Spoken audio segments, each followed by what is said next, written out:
Present, Madam Chair. Thank you. Thank you. Commissioner Kraft. Present. Thank you. And I did see Commissioner Burton. Looks like he has joined us, but I have not heard him. Can I see this? I can hear you. Well, the mayor all is right. going to be here. This is called Thank you, Commissioner. Transportation. What's Okay. a For those transportation? of us joining us this What evening, you do please mute. is if you have want to say something, you can do that. Yeah, I know this. So that's turn off Okay, camera. go first. And that. Thank you. All right, so what we'll do is we will keep our microphones muted, and also if you wouldn't mind turning off your video, please turn it on when you're ready to speak with us about the agenda item. But for bandwidth purposes and to make sure that everyone has clear audio, we'll just ask you to turn off your camera for now.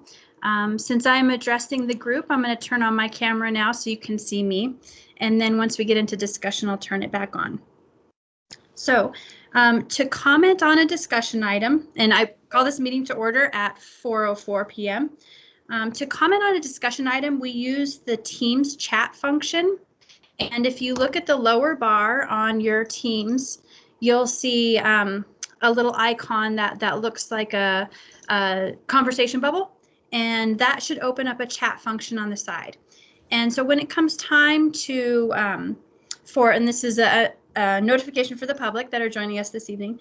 When it comes time to make a comment, I would ask that you type it in the chat, and I will monitor the chat along with the help of city staff, and I will be calling on individuals according to how it's entered in the chat. And you can simply type in PC for public comment in the chat.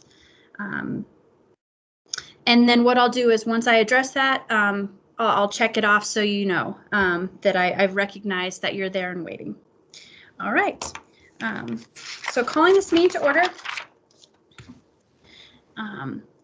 So at this time, I'd like to open it for public comment. At this time, any member of the public may address the commission on any subject within the commission's jurisdiction that is not on the meeting agenda for tonight. The Arizona open meeting law prohibits the commission from discussing or taking action on an item that is not listed on the prepared agenda. Commissioners may, however, respond to criticism made by those addressing the commission, ask staff to review a matter, or ask that a matter be placed on a future agenda. To address the commission on an item that is on the agenda, I ask that you please wait for us to get to that agenda item and for when I call for public comment at the time the meeting is heard. Is there anyone this afternoon here that would like to provide public comment for an item that is not on the agenda?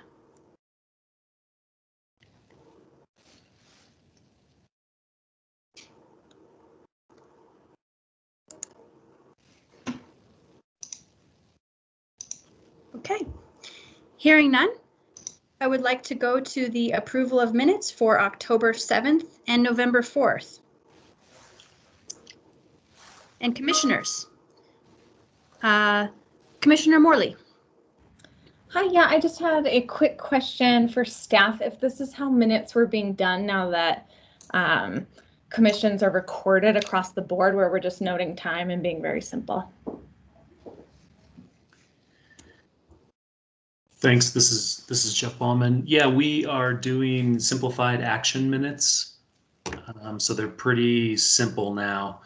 We also have a bit of a staffing shortage, so we're going minimal requirements since we have the recording. If you ever need to get into the recording, we can help you with that because it's not easy. You know, we have it saved, but it's not super easy to get to. But we can help you with that if you ever need to get to that. Thank you. I appreciate that clarification. You know, good to know it may be related to a staffing shortage, especially if the recordings are not easily accessible by the public. But with that, I don't have any concerns about the minutes themselves, and I'm happy to make a motion. Please do, Commissioner Morley.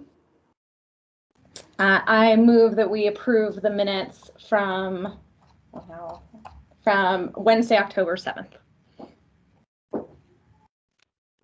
And we also have minutes for November 4th. Or wait, I didn't. Although, wait, I think I just saw. I seconded the 7th because you got to do it separate.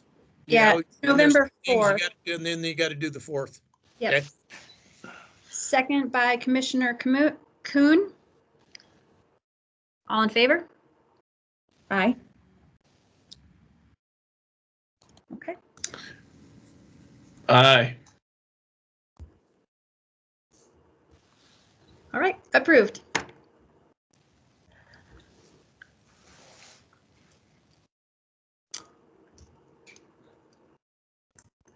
Jeff, I don't, and my apologies, but I don't see minutes from November 4th. That's good. I put those on the agenda in case we finish them and can get them out to you, but we did not get them out to you. That was a test and everyone passed. Okay, I was just checking.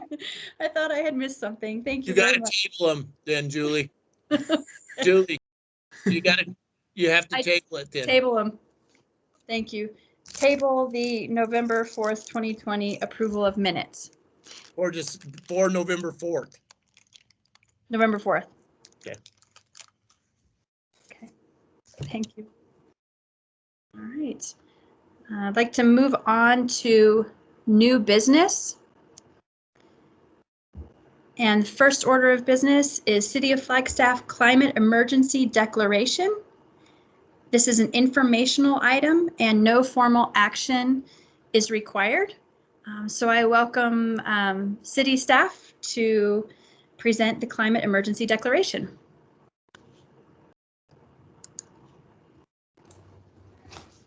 Thank you very much, Commissioner Lee. My name is Jenny Neiman, and I am the Climate and Energy Specialist with the City Sustainability Section. I'm here today to talk about the Climate Emergency Declaration that was just approved by Council back in June, and the work that the Sustainability Section has been doing in order to comply with that declaration and move us forward on a path to climate neutrality. Give me 1 second and I'm going to share my screen.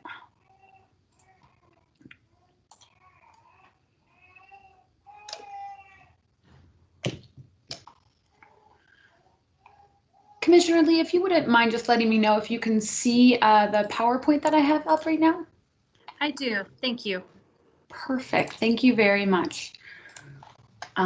So I will go ahead and start. I will note, Commissioner Lee, that I cannot see the chat, so please feel free to interrupt me if there are any questions from the commissioners as I go through these slides.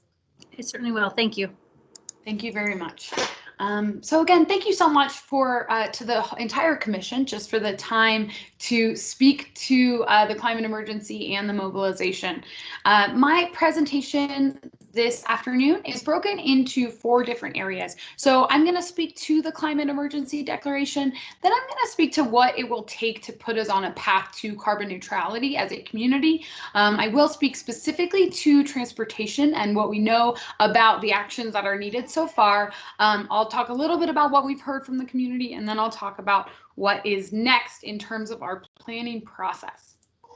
So the first element of this, again, is the climate emergency declaration. I'm going to speak a little bit to some global events, really, and timelines as we go here. So first, the Paris Agreement was passed in December of 2015.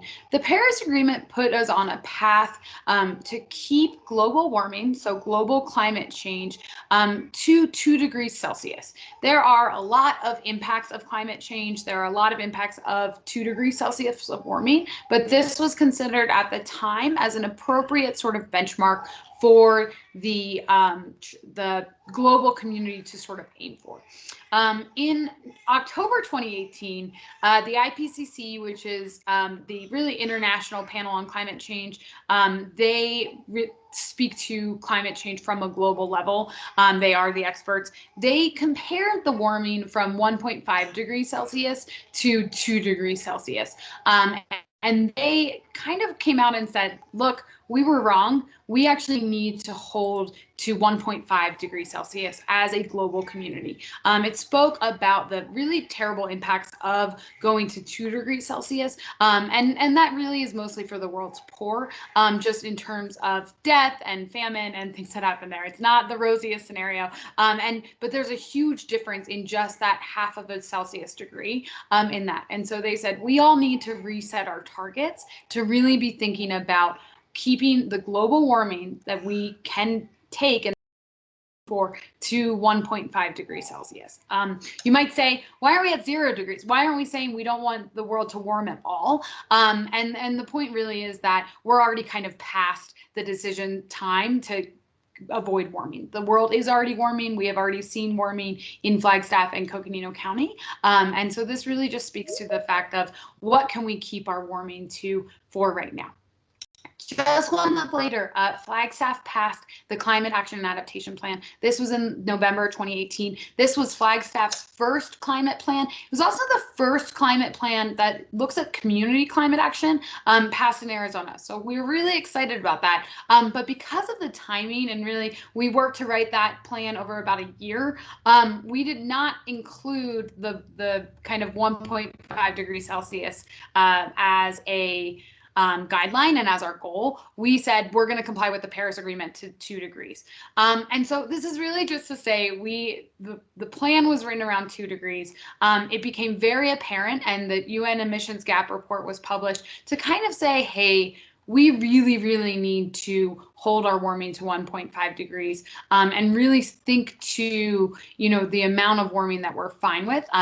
We need to reduce our emissions by 7% every year from 2020 to 2030. So already a timeline that we're in, or else we will miss a critical moment in history to limit our global warming and also to limit essentially pain and suffering.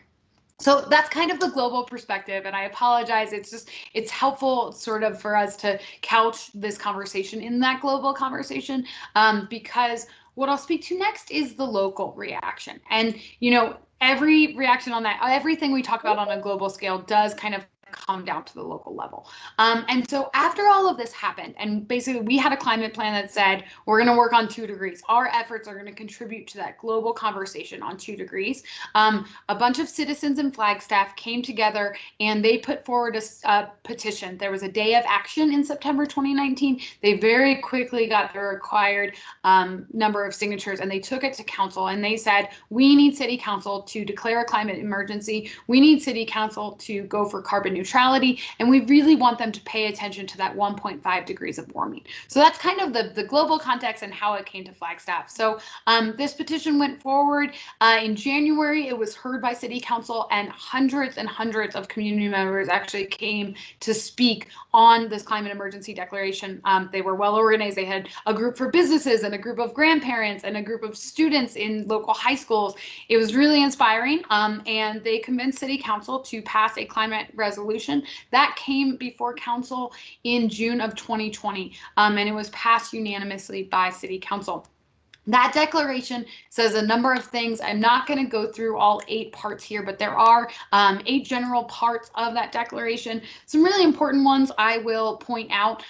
We talk about overall, we just need more ambition to fight climate change. It's really critical that we as a community come together to really focus on this problem. We talk a lot about that we really need full community participation. This involves education of residents. It also really involves youth. Youth involvement was a really important part of that climate declaration. We also need to think about vulnerable communities. Those most affected by climate change are the ones that actually contribute to it the least. And so we have committed as a city to ensuring that actions don't negatively impact those communities and instead figure out how to benefit them. We feel really strongly climate action benefits our community. There are so many incredible reasons that working on climate and taking climate action has tons of other benefits, from public health to just quality of life and happiness to better transportation systems. So we really want to make sure that those benefits are spread throughout our community. This is a worldwide national call for mobilization. 1,800 governments worldwide have declared climate emergencies. excuse me, Flagstaff was the first city in Arizona, but Tucson has since followed our lead and recently declared a climate emergency. And then finally, we really want to advance the goals of our climate action and adaptation plan that I spoke about that was passed in 2013, but we're going to push them to achieve carbon neutrality by 2030. So that is a lot, I know, but that's kind of just some context for the climate emergency declaration and what I'll be talking about today. The number 7 there is really the most important, and it really speaks to what I'll be talking about. So path to carbon neutrality. So within that number 7, it says we will become a carbon neutral city by 2030. This is a very, very big and aggressive goal, but it is what is being called for as part of this sort of emergency and mobilization situation. So I want to speak a little bit about what we mean by carbon neutrality, because it's a phrase that we throw out a lot, and it's good for us all to be on the same page. So carbon neutrality doesn't mean reducing our emissions by 100%. To be honest, that is going to be incredibly difficult. The world may eventually get there. We will not be there by 2030. But what carbon neutrality means is that we just want to be in balance. And so we want to balance the CO2 that we're emitting with the CO2 that we are reducing and offsetting. And I apologize, by CO2, we mean carbon dioxide. Carbon dioxide is the main greenhouse gas we talk about. And we kind of talk about CO2 equivalents. And so this is just an example. So our community, we all emit greenhouse gas emissions through our activities. And so in this example, we have 211,000 tons of carbon dioxide per year to be in balance. And so to achieve carbon neutrality, which is now the goal of our city, we would need to reduce as many of those emissions as possible. Let's say we reduce them by, 200,000, and then we would offset the remaining 11,000 tons per year through things like carbon sequestration, which is storing carbon within the earth. So that's just to say we're not going to get to zero by 2030, and we really want to set a realistic goal. What we do believe that we can achieve is getting to neutrality by 2030.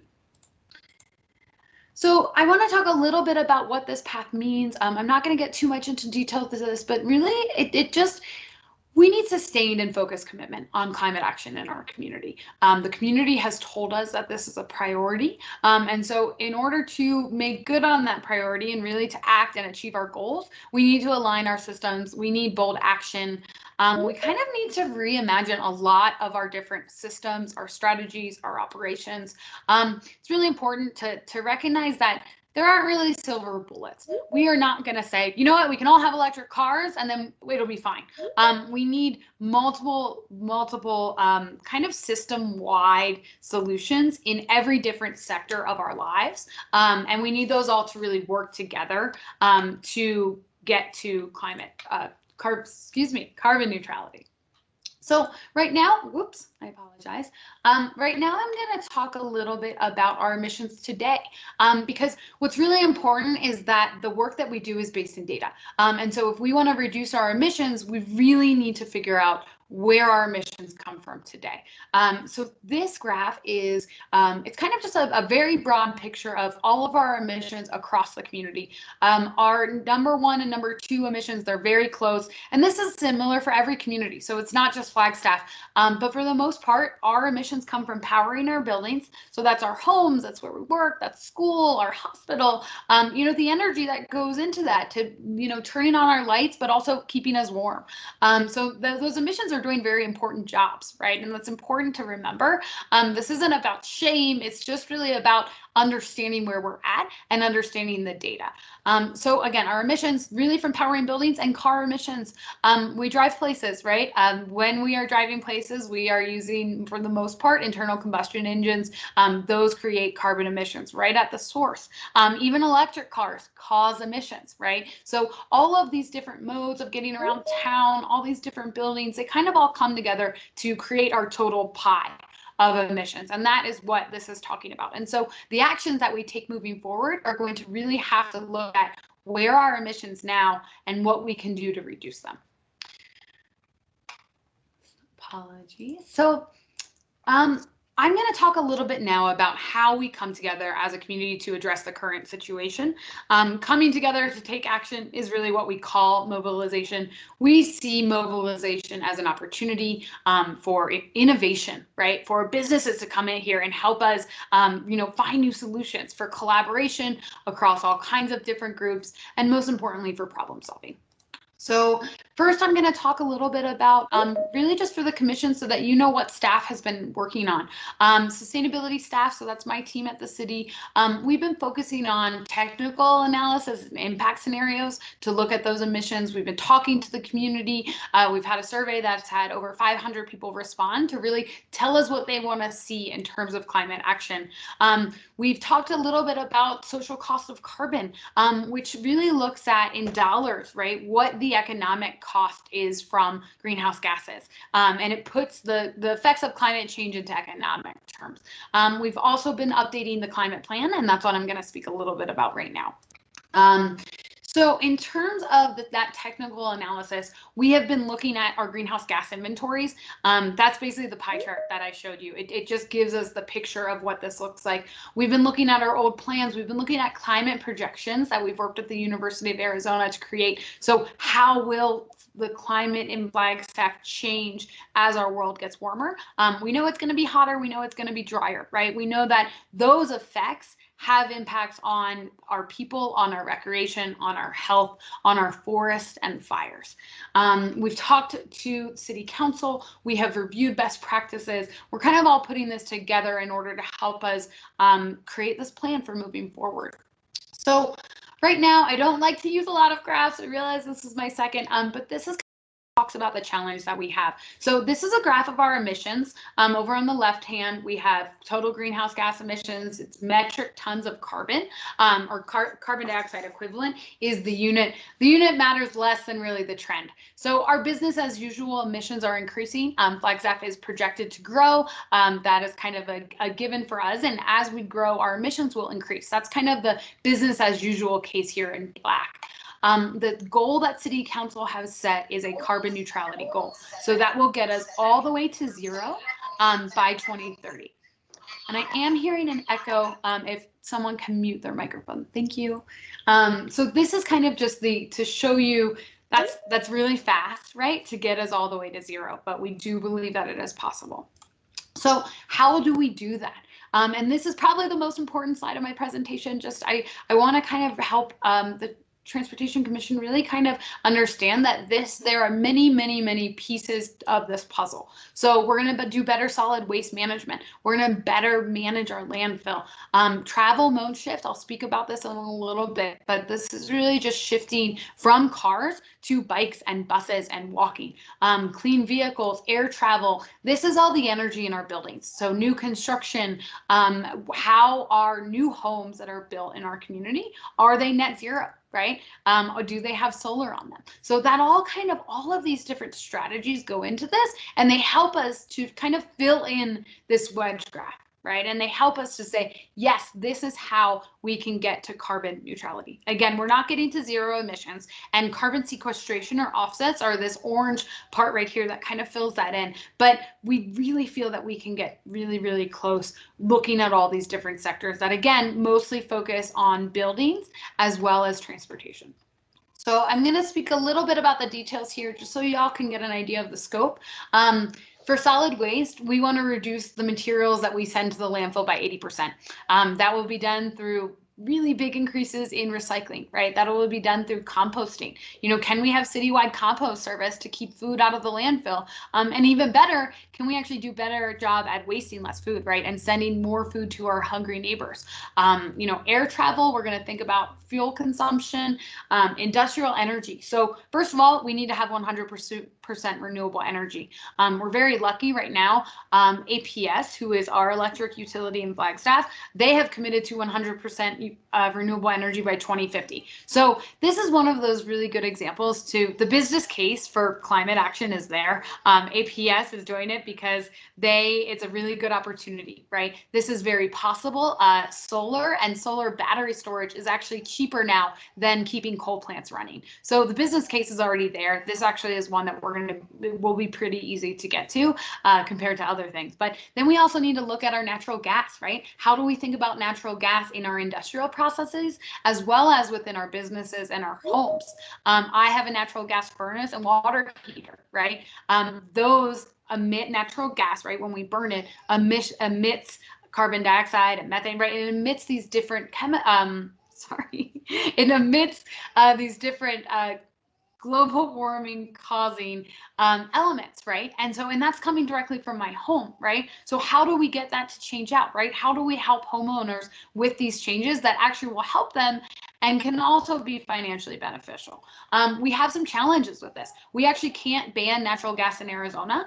So this won't be something we'll be able to do. We're probably going to have a harder time too with air travel, right? So what we have to do as a community, and my team has been looking at what elements of this do we turn on and what elements do we turn off as we start to think about what we can do about climate action.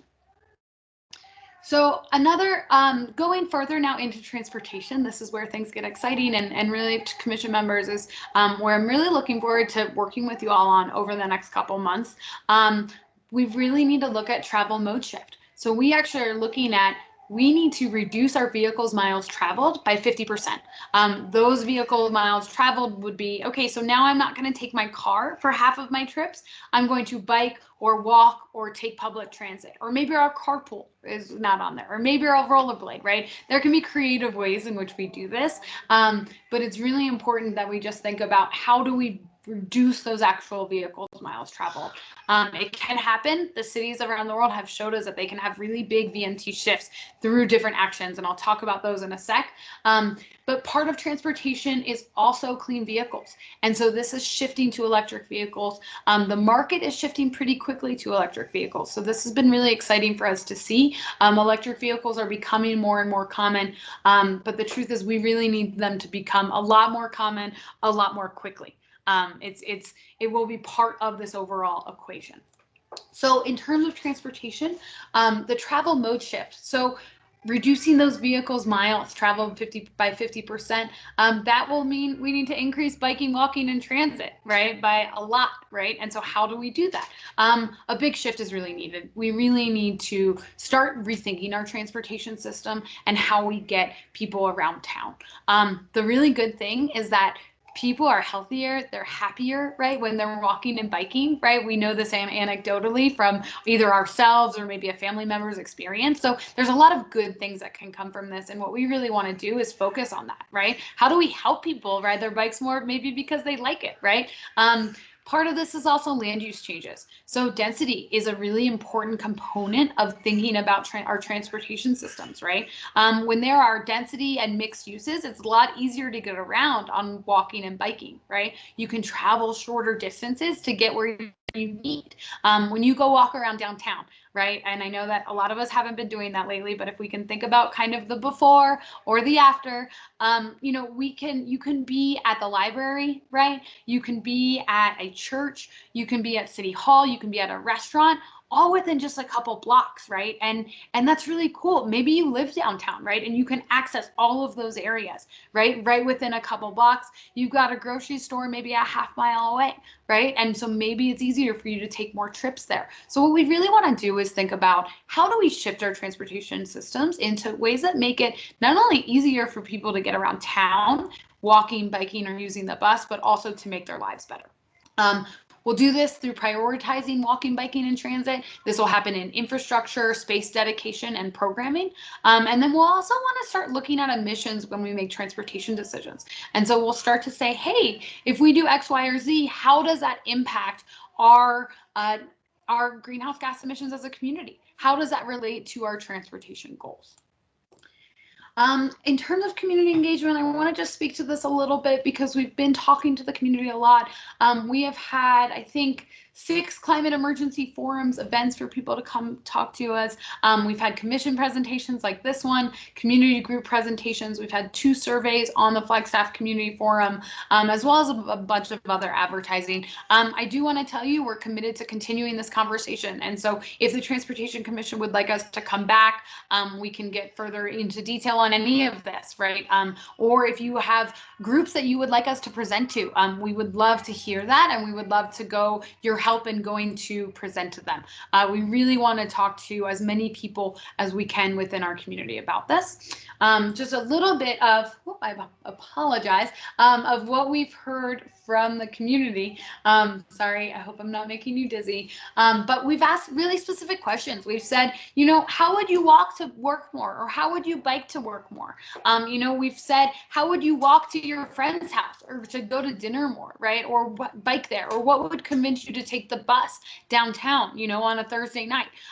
So we heard a lot from the community asking these really specific questions. You know, some are simple and relate back to that land use, right? They said, if I live closer to work, that actually might, that was one of the most common responses we heard. Or if, you know, I was more comfortable walking or biking, or if I felt safer, or if we had better connected trails, better weather, you know, you always get that, which I do appreciate. Someone said if I was less lazy, I actually don't think it's lazy. I think it's just how easy we make it for people, right? But we got a lot of good ideas from community members from this that I actually, once we haven't analyzed all these results yet, but I do want to send that to the Transportation Commission because I think it, I hope that y'all will find it relevant to your work.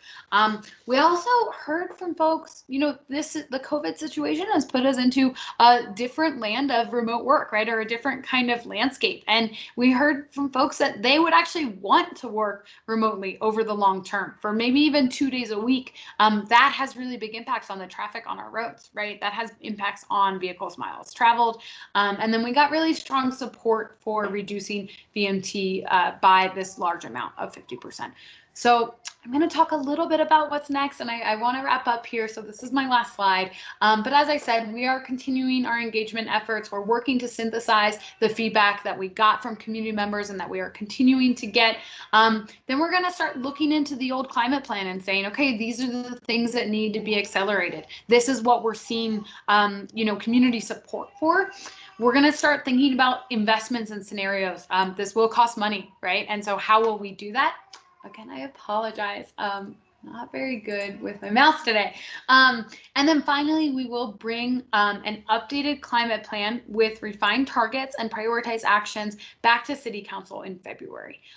This climate plan will be a living document. We won't, you know, it's not a plan that we'll update every 10 years. It's a plan that we will continue to update through conversations with commissions like this one, council, community members, et cetera. So I know that was a lot of information, and I just want to say thank you so much for making time for this as a commission. I very much look forward to working with this commission as we move forward, and I would be more than happy to answer any questions that you have for me. Thank you, Ms. Thank you, Ms. Neaton. Yes. An echo. Commissioners, do you have questions or comments that you'd like to share?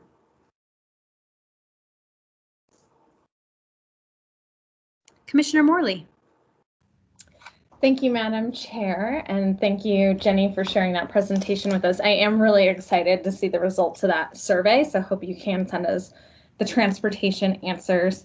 I have just a big picture comment that most of our transportation funding comes from Proposition 419, which we passed prior to a climate emergency. And then we're seeing that we need to make a 50% shift to walking, biking, transit to achieve, you know, the emergency directive that council has given us. So I guess I'm wondering if we could have a future presentation or just a big picture conversation about the flexibility that we have within 419 to try to achieve some of these goals. So not from the perspective of, you know, what was the original list, but from the perspective of what are we obligated to do per the language, and where do we have flexibility? And that's not to say we should change anything, but I'd like to understand where there is room to try to rethink our original decisions in that, and see if there is an opportunity to try to address climate action through that. And then my other big picture comment would be just on the capital improvement planning process, the SIP process. Do we have a way that we're going to start to prioritize or evaluate projects for priority that help us achieve the goals of the climate emergency?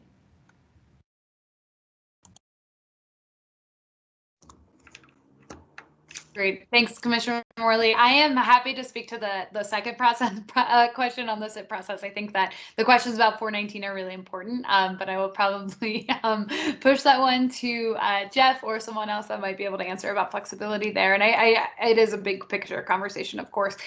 In terms of the SIP process, we're really excited about that opportunity. And we've had conversations with staff within the city about, how can we think about different criteria that we use to make decisions? Right. And so it's not necessarily criteria that we've used in the past. And again, as you mentioned, we didn't have a climate emergency before, but now can we say, looking at our transportation decisions that we have, right? We have scenario A, B, and C. Can we actually start to look at emissions that come from that, right? Can we start to look at vehicles miles traveled by cars, but also can we look at vehicle miles, persons miles traveled, right? Can we actually get better numbers for biking and walking and transit, right? And so it's kind of all really just about that lens, right? And using that climate lens within those decisions. So I'll just say, I don't want to speak too much because we haven't gotten too far in it, but we are very much excited about that opportunity because, our capital projects are big, right? And they impact us for a long time. And so we really think that if we can incorporate climate considerations in there,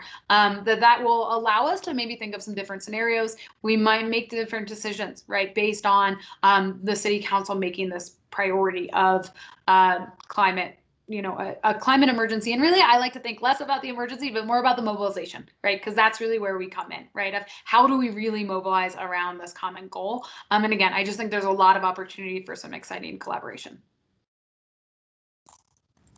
Thank you. Other commissioners, comments or questions for Ms. Neiman? All right.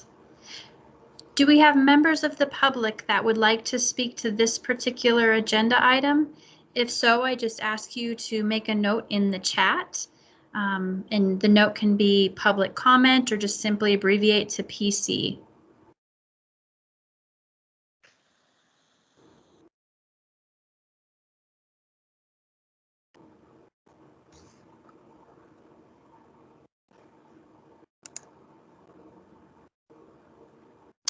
I see we do have a hand up for a guest. Darridge, if I pronounced that correctly. Hi, thanks. It's actually Derek, the K. Oh, that's funny. K. Commissioner Spice, welcome. Well, thank you. How did that Sorry happen? about that. It's DERIJ. Okay. The J and the K are next to each other on the thing. Thanks. Sorry. But Jenny, just wanted to thank you for a really informative and excellent presentation, and look forward to transforming Flagstaff however the commission can most advance your goals. So thank you very much. Thank you, Commissioner Spice. Yes, and we welcome you back to the commission to talk more about mode share and mode shift. And I think with the timing of the active transportation master plan, bringing these together, having the conversation about carbon neutrality, 2030, and how to accomplish that. At the same time, we're talking about prioritizing active transportation means and looking at where we have deficiencies and where we have opportunities and ways to piggyback on projects that are in the works to really enhance those modes of travel, the persons miles traveled. I think is a great conversation to have, and I welcome you back in the future. So thank you for the presentation. And again, there is This is an informational item. No formal action is required. So we look forward to seeing you again, Ms. Neiman. And with that, I would like to move to new business item B. Thank you very much. Thanks. All right, so new business item B is Woodland Drive, speeding and overflow parking.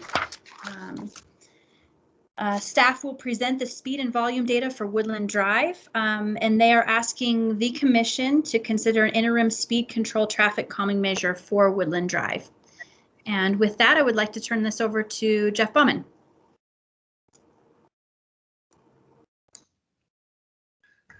Thank you, I'm here, and this one's actually going to be Stephanie's presentation, so I'll give her a minute to get loaded up. Looks like Jenny's presentation is still on the screen, but Stephanie will jump into it here shortly.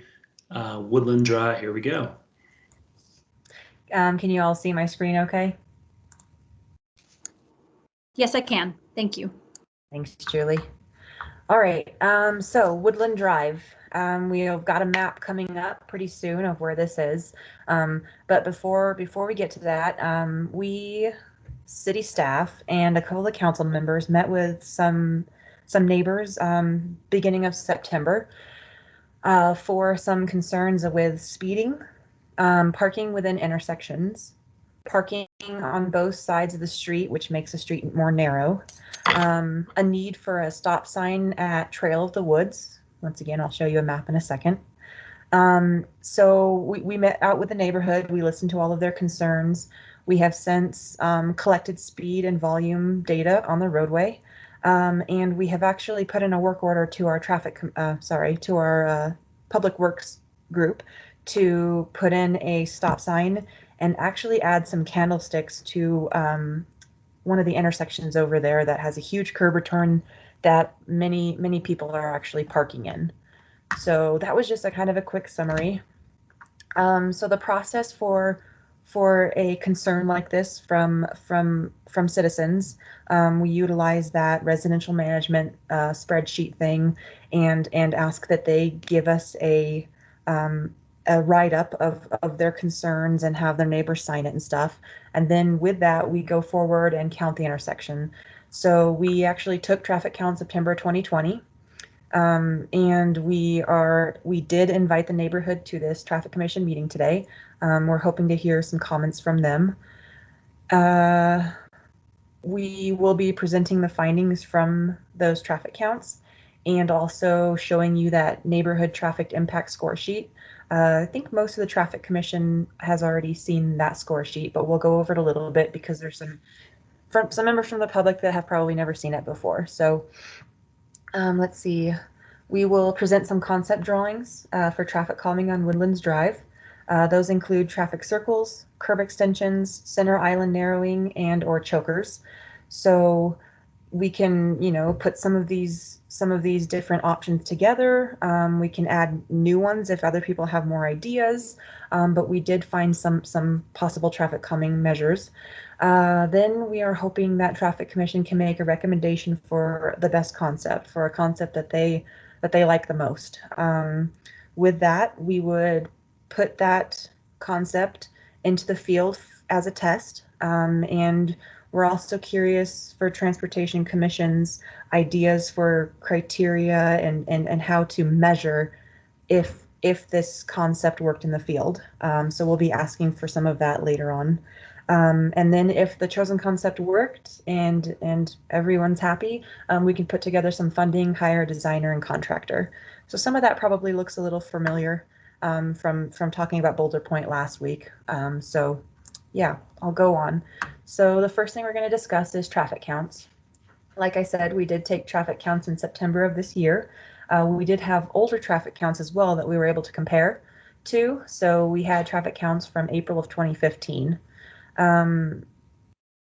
So I wanted to show on this aerial as well where the improvements were that I spoke of earlier that we're going to be making.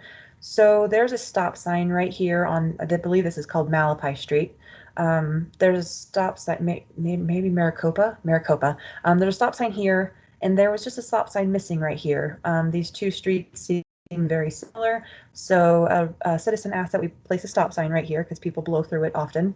And he also had concerns about people parking along this curve. It's a very, very large radius. So that's where we were going to put some candlesticks and a stop sign. I wanted to show that to you when I had a map up. So jumping back to the data that we collected, so you can see that volumes decreased significantly. That's of course due to COVID, September 2020. So that was just a couple months ago. So people are not in school, NAU's not in session. A lot of people are home from work. So that's why we believe volumes have decreased. Speeds actually decreased as well. We were a little surprised about this, but we think that it could be due to parking being added on the roadway and curb and gutter. So this development down here, hopefully you can see my mouse. Yeah, Maricopa, that's it. So this development down here is a newer development, and they added curb, gutter, sidewalk, and a little parkway right here as well. So that's one of the reasons why we think speeds could have decreased, because the roadway actually got narrower and people started parking along their house frontages around here. So that's an idea for us. So that was our traffic counts. So with our traffic counts, we then throw it into this spreadsheet that's found in that residential management handbook. So this spreadsheet is very complicating. I'm going to quickly run through it. So we throw in our speeds up here. It asks us what our speeds are. We give it a certain number of points based on how high the speed is over the posted speed. Another speed thing right here calculated for higher than 5 miles and higher than 10 miles per hour over the speed. And then the next column down here based on volumes. So you get a certain points for a certain number of volumes. The numbers that we are mostly interested in, actually, not the circle, but we'll talk about the circle later, is this 25 right here and this 37 right here. So in order to meet the requirements, the minimum requirements of getting into this traffic residential impact study is actually you need to exceed 20 points to be considered. So this one did reach 25, and then down here you actually have to reach 30 points or more to be considered for the RTMP, Residential Traffic Management Program. So from that's kind of saying that something needs to be done on this road. Speeds are high, volumes are high for the residential local classification that it has. So that's kind of what we're looking at right here. Let's see.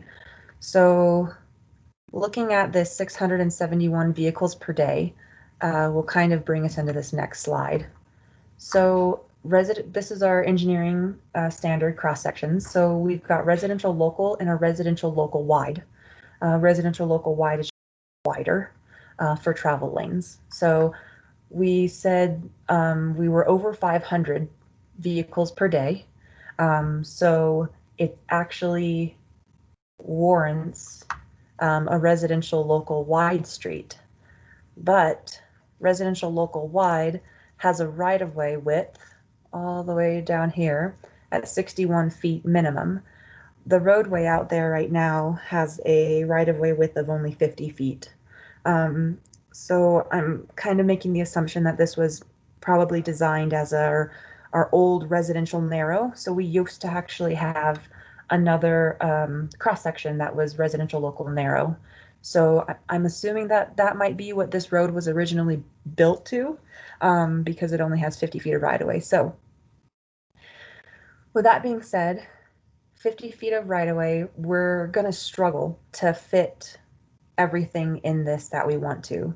This road is already very narrow, and it has parking on both sides. So when we talk about these traffic calming measures, just please keep in your mind that it's already narrow with parking. So it's already kind of used as a queuing street, actually, where vehicles have to stop and wait for another vehicle to pass them.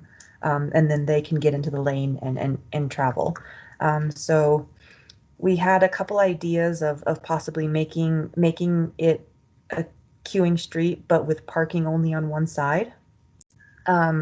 But we're still worried that this won't have the best impact on speeds because it's already narrow and will just be giving more to the travel way.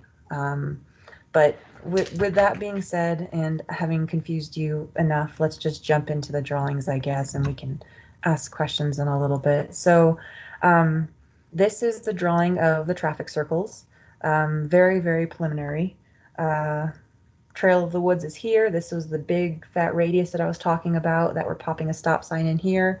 This is Maricopa. We already popped a stop sign. There's already a stop sign there. Not quite sure if there's a stop sign over here, but that's called Woodland Circle. So this is just showing you these tiny little circles in here. Once again, this will have to be designed by an actual designer to make sure that they are feasible. But this is kind of what it looks like. And I placed the circles where I kind of thought the neighborhood was entering and exiting. There could be an idea for a circle over here, possibly two, or instead of one of these other two. So since this is the first time you're seeing this, our asphalt widths, this is about 28 feet over here of just asphalt. It goes down to 27 here. This is 25 right here. So this is very tight. So between this parked car and this parked car, we've got 25 minus 12. So we've got a very small travel lane there. And then over here, it even goes lower to about 24 and a half. Over here is about 24. And then over here where we've actually got curb and gutter on both sides of the road, we're at 23 feet of asphalt. So that's what we have to work with. And I was really struggling when I was doing these drawings, mostly the next drawings. But there's an example of a traffic circle. So where I was struggling was just trying to fit everything in this tiny area. So these are curb extensions. They can be found downtown Flagstaff, all over here.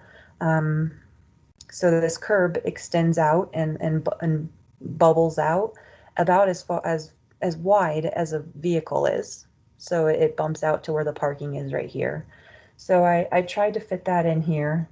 And like I said, we can put some of these drawings together. We can take some away. I drew bump outs at every intersection. So yeah, you can just see the roadway just bumps out and it narrows it even further. So this would force no parking where these bump outs are right here. Or we could do, it's not feasible to keep parking on one side because that would only be like a 10-foot travel lane. And with the volumes on this roadway, we can't have a 10-foot travel lane. So parking would have to go. So parking, according to this drawing, would only be allowed right here. And then again, right here. So this is where the problems kind of started. And then I just kept doing more drawings, knowing that there were still some issues, but I'd still like to show these and just hear feedback. So let's see, this is the center island narrowing. This is an example of that. It's a pretty fancy example. Another one that I like to talk about is on San Francisco Street, heading north. There's one of these guys in the middle of the road. It definitely slows me down when I'm going through it. But yeah, so it's literally just putting a median right in the middle of the road and narrowing that road to 9 feet or whatever we choose. So 9 foot here, you would likely remove parking on both sides of the street on this whole block right here. So that's an example. And once again, we could move this over to here where Woodland Drive is located, the word Woodland. But that's an example of a center island narrowing. And then the last one we have is something called a choker. So once again, it just narrows that roadway, making those lane widths about 9 feet is how I drew this at least. And once again, no parking would be able to happen where the taper is here and where it pinches it. So yeah, those are my 4 options. Those are the same 4 options that we had for Boulder Pointe on University as well. So I wanted to kind of go over this. This slide is also in the Boulder Pointe presentation that I'll be giving next. But we actually met with Flagstaff, City of Flagstaff Fire and Public Works to discuss what options they are okay with or which options they would totally throw out. So here's some of their feedback. We met with them on November 20th, and one of the first things we brought up was speed humps again. Everybody asks for speed humps. Speed humps are probably one of the easier things to put in a roadway as well, but they just don't work in Flagstaff. We have plows, we've got snow that'll just eat them up, and Fire and Public Works both agreed with us on that one. So once again, we won't be doing speed humps in Flagstaff. One of the things that Fire brought up was their response time is always a concern. So as we are traffic calming vehicles, we're also traffic calming emergency vehicles to get to their destination to help with somebody. Another thing they brought up was that circles can sometimes cause issues for larger vehicles. That was both for plows and emergency vehicles. And emergency vehicles need to be able to get to high windows. So one of the things they brought up was the bump outs or the center island narrowing median thing in the center. They want to be able to still get their truck to be able to, reach with their ladder up into a second story window or whatnot. So that was one of their concerns, and I don't think that'll be a problem with at least the bump outs that we have. The center island narrowing, I think will be okay, but we'll definitely show them Fire the design once it's complete and make sure that everything's fine, and we'll take their comments into consideration and stuff. So Public Works was worried about snow storage with smaller lanes. So for example, I'm going to jump back. For example, something like this, they typically, just push the snow over into where people are parked and whatnot. For this instance, it's very skinny right here, and they'll have to push it up here and try to shove it in over here out of the roadway. So they were a little worried about that with narrower lanes. Let's see, traffic calming devices need to be large and tall so they can be seen by snowplows. So that was one of the Public Works concern, was not really concern actually, just requesting that the option that we choose is big and can be seen. If we do bump outs or something, the curb bump outs, we might need to put some candlesticks on the very corners because they do get torn up because they're hidden by the snow often.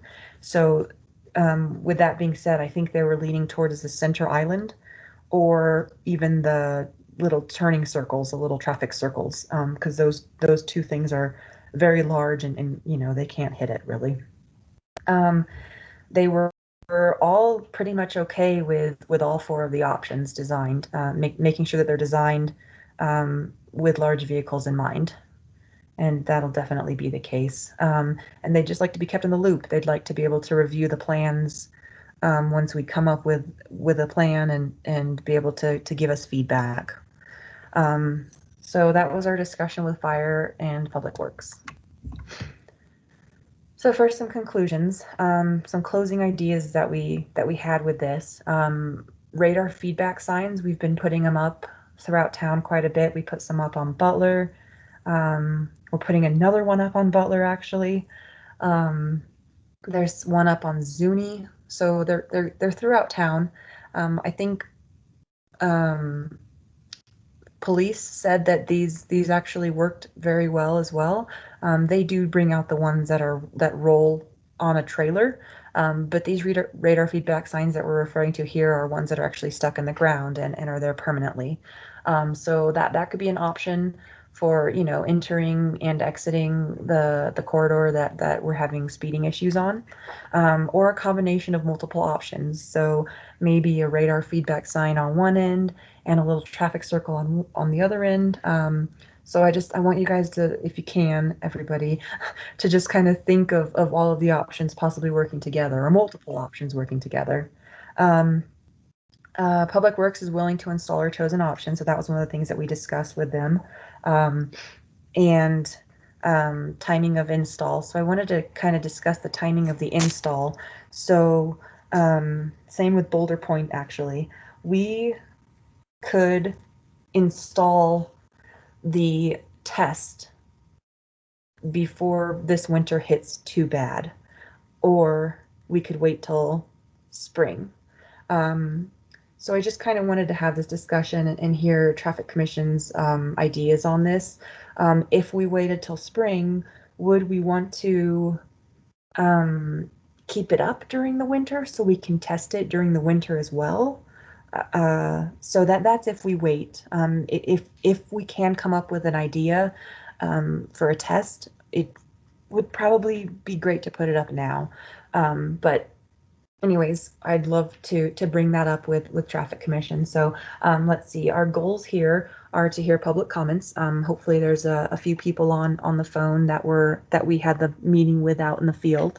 And we're asking Transportation Commission to make a recommendation for a trial run, which options you think may work, which options do you like best, which ones do you want to throw out even. And then we would also like a recommendation for study criteria for during our trial run. And that's all I have. Now it's totally up to you guys. Thank you. Thank you, Stephanie.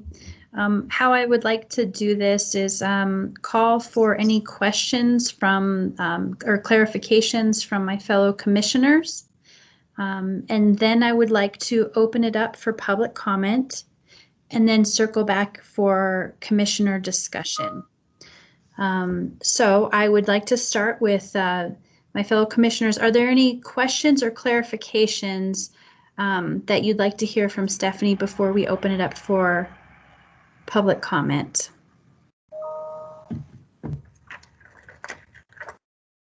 Commissioner Parks. Thank you, Madam Chair. This is an issue that also comes up in the Boulder Pointe situation, but is parking on the street on the increase on this location, or was the residential area set up with the intention that parking take place on the street, say in lieu of private parking to go with the residential units? I think you were asking if it was intended that parking be on this street. That's correct. Yes, that is correct. So wherever we have residential streets and houses fronting it with driveways, we really do like to keep parking available on the street. In the Boulder Pointe scenario, it's actually a minor collector roadway, and that one's a little different, where typically a minor collector shouldn't have parking because volumes are higher and whatnot. But that one is also designed with houses fronting, so parking is allowed. All right, thank you. Any other questions from commissioners? Yeah, Julie, I'm sorry, I put my hand up. I did. You must not. Sorry. Um, Commissioner Kuhn, thank you. Stephanie, where would you suggest on the radar? Where would it be? And that worked great on Zuni and slowing people down. As part of that, where would you suggest to put that? And I'm a good big proponent of it. They do slow people down. Yeah, no, I think we've had really good success with them. So I believe the biggest problem here is likely Rio Homes. Sorry, it's kind of cut off on this image here. Yeah. But Rio Homes is down here, lots of NAU students.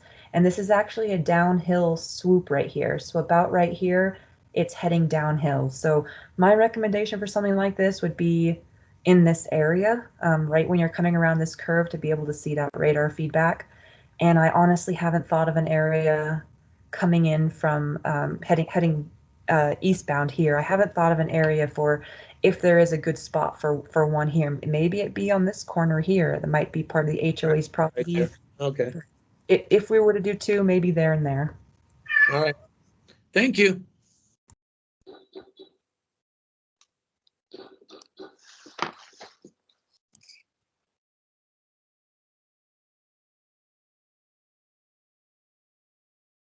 Madam Chair, you're on mute. Thanks, Kate. I'd like to thank the public for joining us. We look forward to hearing from you. So what we'll do, thank you for those of you who have entered in PC or comments in the chat. I'm going to go in order. So just as a reminder that Kate just gave me, make sure that you've unmuted yourself to speak. And I'll start with the name that shows up here is Megana 2, and then followed by Garrett Hall, and Keith and Kathleen Lloyd. If you wouldn't mind, please introduce yourself. And we'll start with Magana. Are you going to limit them to time, starting up front, or what? Typically, public comment is about 3 minutes. You got to remind them then. Okay. Yes. Typically, public comment is about 3 minutes. So if you would try to keep your comments succinct so we can get to everyone that's here to share their comments tonight. Good evening. This is Melanie Magana. I'm a resident on Woodland Drive. Sorry I didn't put PC. I have a couple of, my first concern was the parking cutouts on the north side of the street. They'd be blocking driveways on this side. That is why they park on the other side of the street, because the curbs and gutters are there. And yes, it would make it even more narrow. My second is the snow plowing is a major issue on Woodland already. They have no room to get through because of the parked cars. And Rio Homes is the major problem with I don't think this neighborhood was built for parking on either side of the street. That was all forest, Pine Knoll, Pine Canyon, JW Powell, all that. It was all forest connected. So I think it's just because of the new development and stuff from the Rios that is the major problem with the speeding and the parking. And I did notice the stop sign. Thank you very much. It's helping. Thank you. Garrett Hall.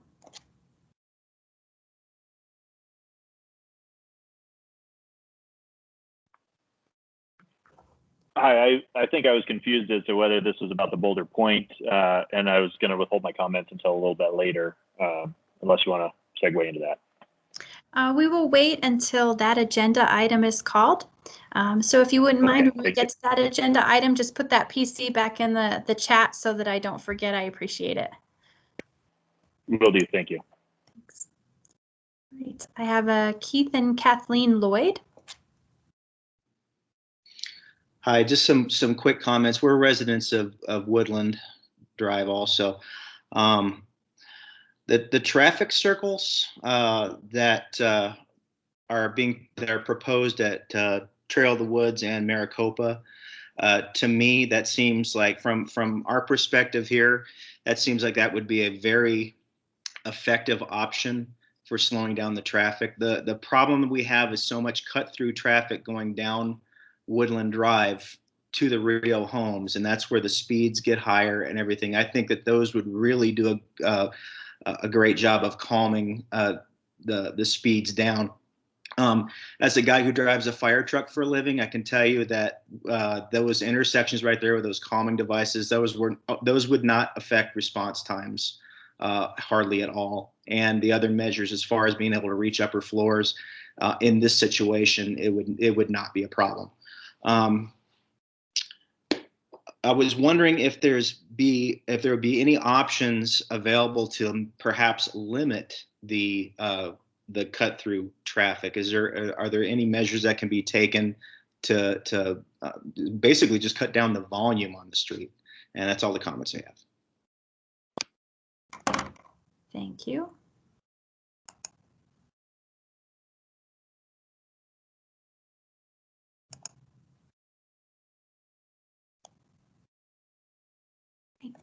Do we have others here with public comment on this particular agenda item that would like to speak to it?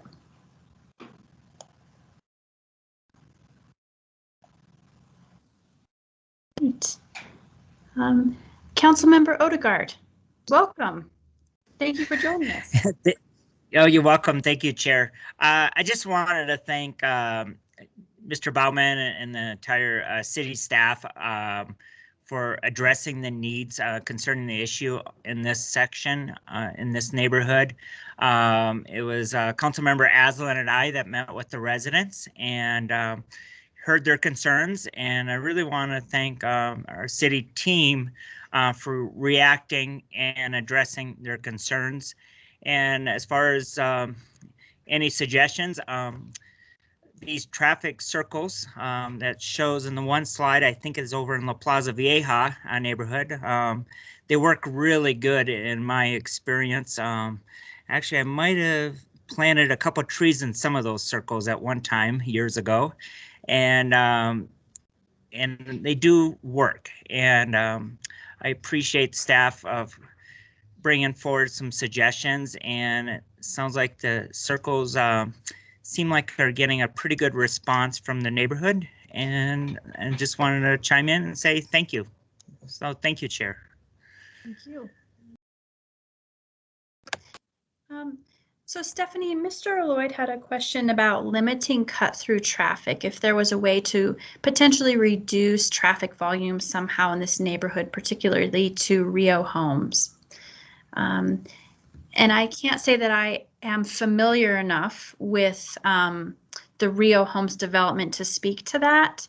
Do you have comments or thoughts that you'd like to share about that question?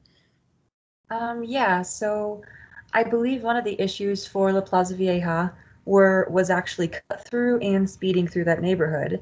And I think those traffic circles in that scenario actually helped cut through. It is a lot quicker to go through that neighborhood when Milton, Route 66, whatever that road is called in that specific spot, is really backed up. So I feel like those traffic circles helped in that scenario. For this scenario, I would hope they would. I think they're probably our best bet to force that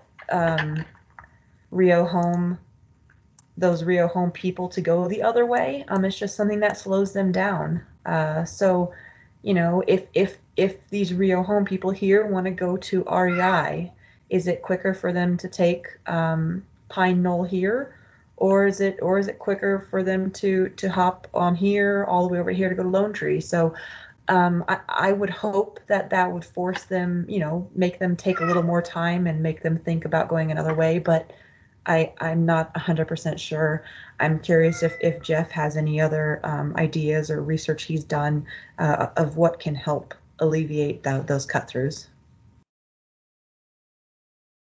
Thank you. This is Jeff. Yeah, so I have a little more experience just working through the Zuni project and through Plaza Vieja. And yeah, everything Stephanie said is correct.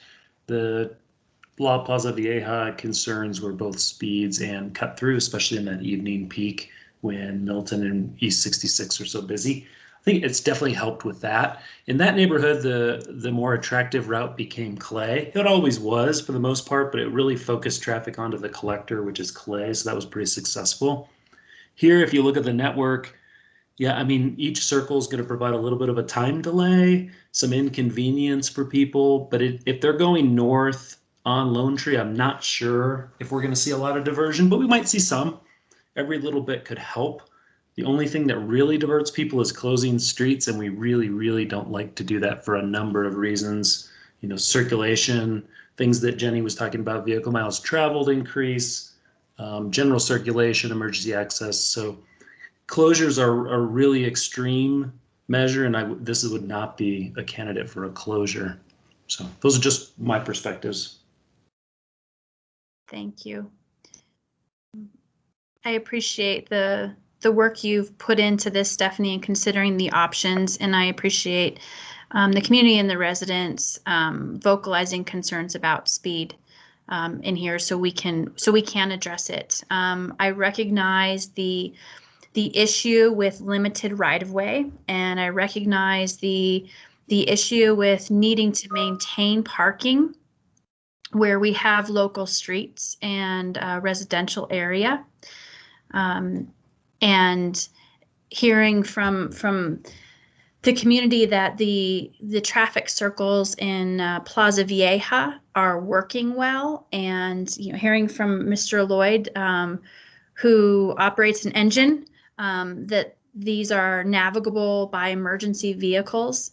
That definitely seems like a very viable alternative, particularly combined with the radar feedback.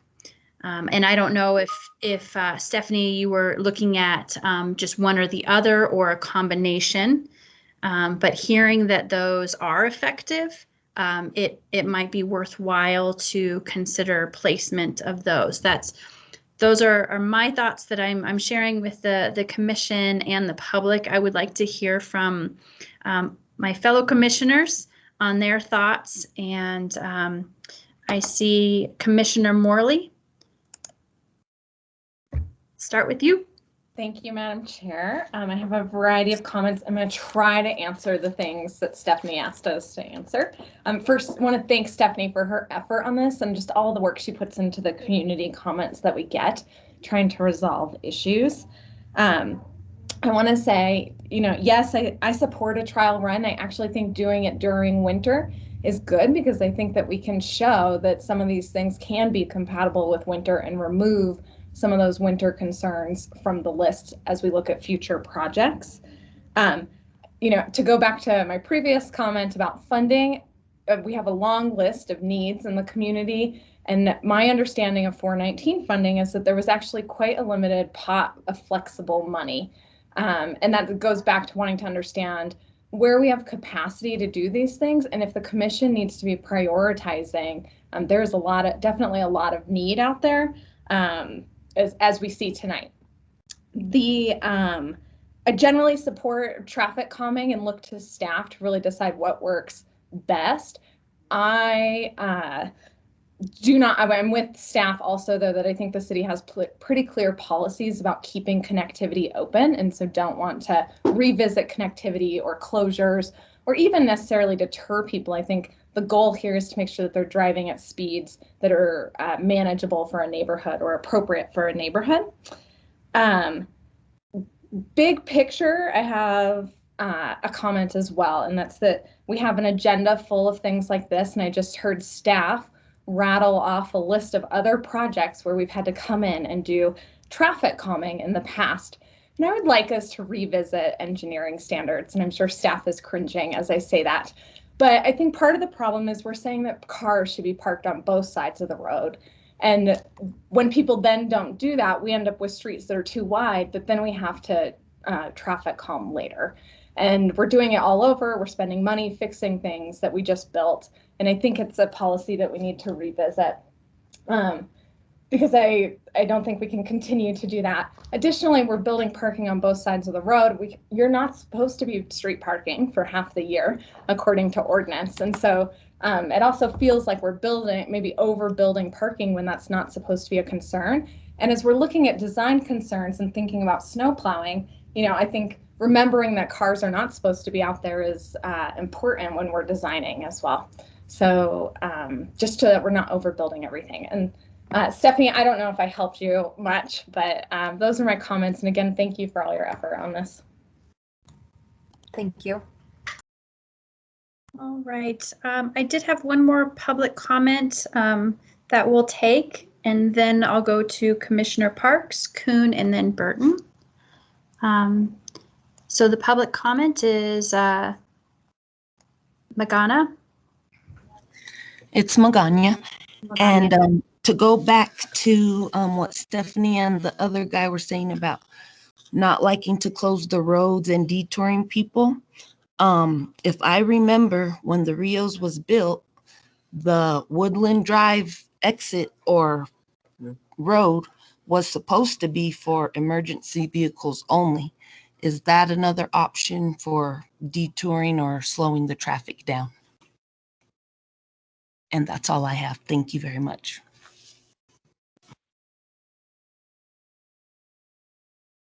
Stephanie or Jeff, would you like to respond to that one? Sure, I can help with that one too. That was quite a while ago.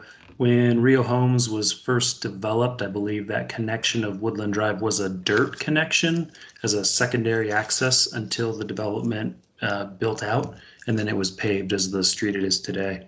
So that was a temporary condition, not necessarily during construction, but early phases of Rio Homes, if I remember correctly. That was a long time ago. Thank you, Jeff. All right, Commissioner Parks, then Commissioner Kuhn. Thank you, Chair. I join you, Julie, in supporting traffic circles, especially since apparently both sides parking was intended for this neighborhood, and we're sort of in a reactive mode now and not a planning mode. And also to mention one more thing, as a pedestrian in Flagstaff and snow plowing, if the curb lane is being taken up with parking, excuse me, I'm going the wrong direction here. We really need a curb lane clear to receive snow from the travel lanes. Otherwise, where cars are not parked, the snow winds up in the sidewalks. And if what we were trying to do under the climate action measure is to reduce vehicle miles traveled and encourage pedestrian travel, snow should not be winding up in sidewalks. That's my comments. Thank you. Commissioner Kuhn. Thank you, Julie, Madam Chairman. I too have been on this for a while. I shouldn't say that, and looked at and helped out in a few different communities, of our small communities on it. The traffic islands are a great deterrent. But, we have to look through, again, and I agree with, they don't slow down fire. We do have problems getting buses through there, especially in the winter, the narrowness.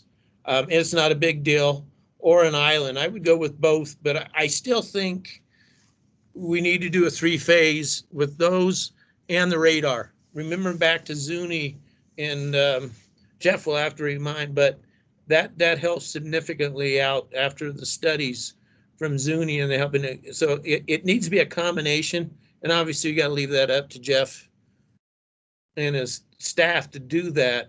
But that's what I'm leaning for and would like to see recommended.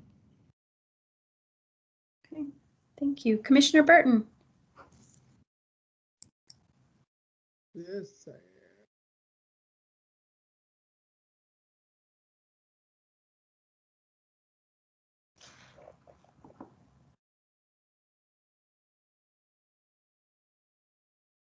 Commissioner Burton, I can't hear you.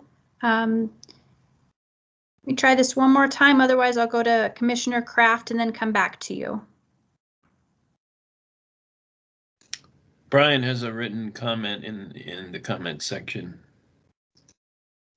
It says if Rio is the problem. Works. Can you hear me now? Yes, thank you. Okay, I was having a problem getting the mic to unmute. Okay. Yeah, I wrote the comment that, and this is kind of new to me, following in on this. If Rio Homes is the problem that seems to be giving the traffic in on Woodlands, why not control the direction that Woodland Homes tenants and owners can travel and put them over onto, what is that, Pine Grove or Pine something or other, so that it comes out at the traffic light. Maybe that's where the circles need to be, and that would control them so that they would make a left-hand turn instead of a right and move out toward Lone Tree at the light. I know we're looking at Woodlands and how to control it over there, but if that's not where the problems are, why not move it to where the problems are and see if we can control that mass traffic coming out of Rio?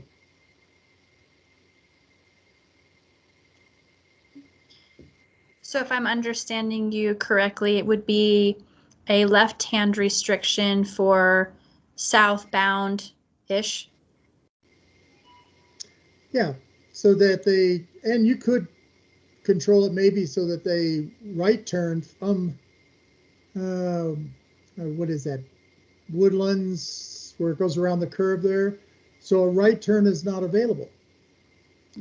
They can only access Rio with a right turn coming up from the other street from the traffic light at Lone Tree. Okay.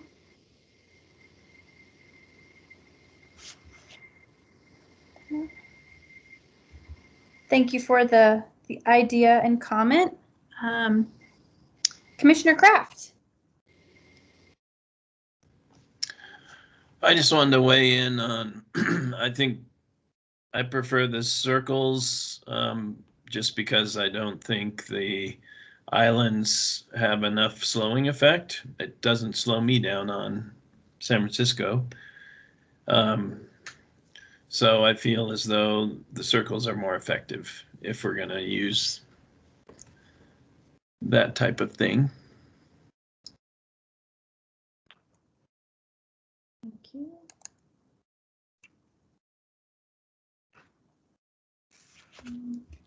Commissioner Spice, do you have anything you would like to add or comment on?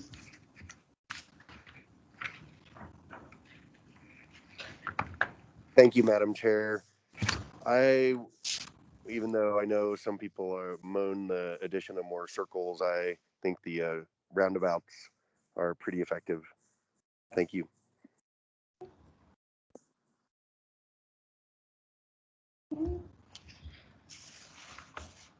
Right.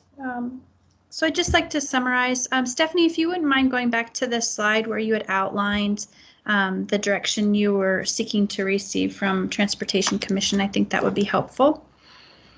Okay. All right. So what I have heard generally from the commission, and actually the public participation is really leaning towards the traffic circles as being a possible solution. I've also heard that the radar feedback signage could be potentially effective. I think you had asked about possible locations. And I think I would defer to or go back to Commissioner Morley's comment about really looking to city staff to best place those radar feedback signs, if that is the ultimate outcome here. But I am seeing general consensus for traffic circles.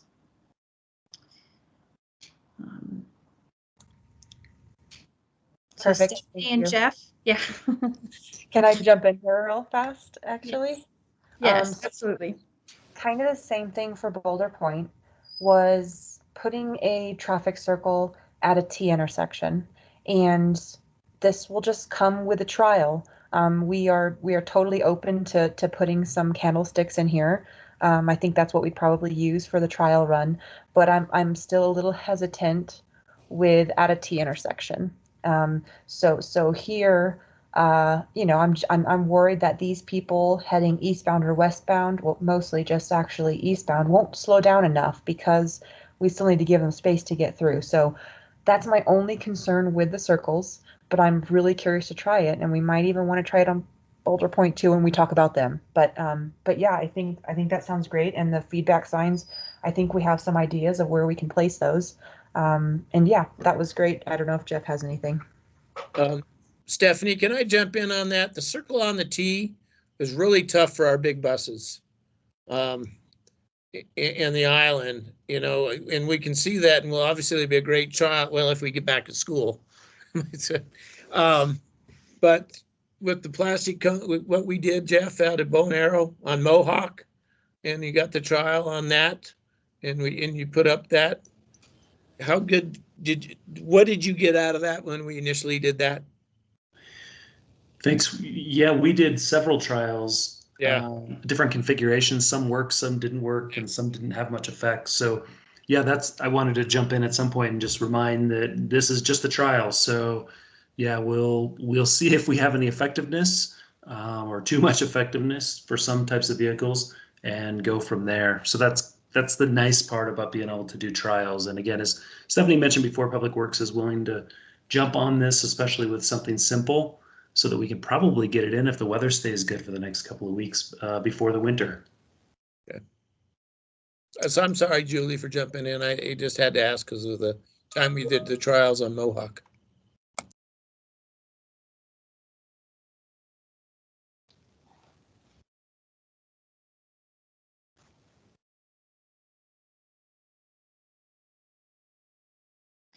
Okay. So Stephanie and Jeff, do you feel that you have pretty clear direction or support on from the Transportation Commission for this agenda item? Yeah, I think that's great. I think we're going to move forward with trying the circles. The only other question I think that we had on here was making a recommendation for study criteria during the trial. So I'm going to jump around a little bit here. Some of the questions that I was asking was, did speeds decrease? So we'll have to study again if you guys are good with that. We'll put up traffic tubes again and study and see if speeds decreased. Design vehicles maneuvering. Mr. Kuhn just brought up his buses, so I'm sure we'll hear about that if it doesn't work, if it does work. Citizen feedback. I hope the public knows that they can always email us and let us know, even if one of the candlesticks is down, email us, let us know, and we'll get someone out there. So we're curious if the citizens are enjoying it, if they think it's helping with speeds, and then also fire and public works feedback. Are you guys okay with those criteria for when we're studying that trial? Yes, I support that. Commissioners?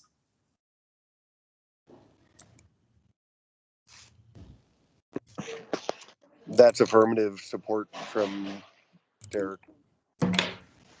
I'm good with that too. Me too, Kevin. Awesome. And Nick as well. That's awesome. Okay, cool. Well, thank you. All right. Thank you very much. And with that, I would like to close this agenda item and move to the next item. Let's see, it is 5:30. I think after this agenda item, take a quick 5-minute break and then we can reconvene. So the next agenda item, C, Mount Pleasant Drive. Again, this is speeding and truck traffic. This is an informational item with the presentation. No formal action is required. So with that, I will turn it over to you, Stephanie. Thanks, Julie. Let me pull that guy up real fast. I can close that one. All right, I'm unmuted. All right, share my screen. Minimize that. All right, so Mount Pleasant. So we received a concern from Mount Pleasant. Once again, I'll show you a map in a second. So the concerns were speeding on the roadway, truck volumes, so truck volumes coming from the interstate, I believe, and then also cut-through traffic cutting through their neighborhood. So once again, we've got this process thing. We took some traffic counts in September of this year. We invited that concerned citizen to this meeting today. We are going to present the traffic counts that we collected. We're going to present the truck percentages that we collected from the same traffic counts. And we're going to go through that residential management spreadsheet again as well. And what we're kind of asking Transportation Commission for here is recommendations for steps to move forward. We do get quite a few of these, and we're just curious, what you guys would like to see, what you would like to do. So how you'd like to prioritize, like Kate brought up in the last one. So just jumping to it. Here is a street view of what Mount Pleasant looks like in this location. The next picture is a map, so I'll give you some more information on there. So this is Mount Pleasant. Westbound traffic is heading uphill. Eastbound traffic is heading downhill. We put our traffic counter on this pole here with the tubes across the road right here. Street light. Put our traffic counter on the street light right here. Let's see, westbound's uphill, eastbound's downhill. So remembering that westbound is uphill and eastbound is downhill. Eastbound is downhill. You can tell that speeds are higher, of course, going downhill. So 50th percentile, which is the average speed, 29 and 31.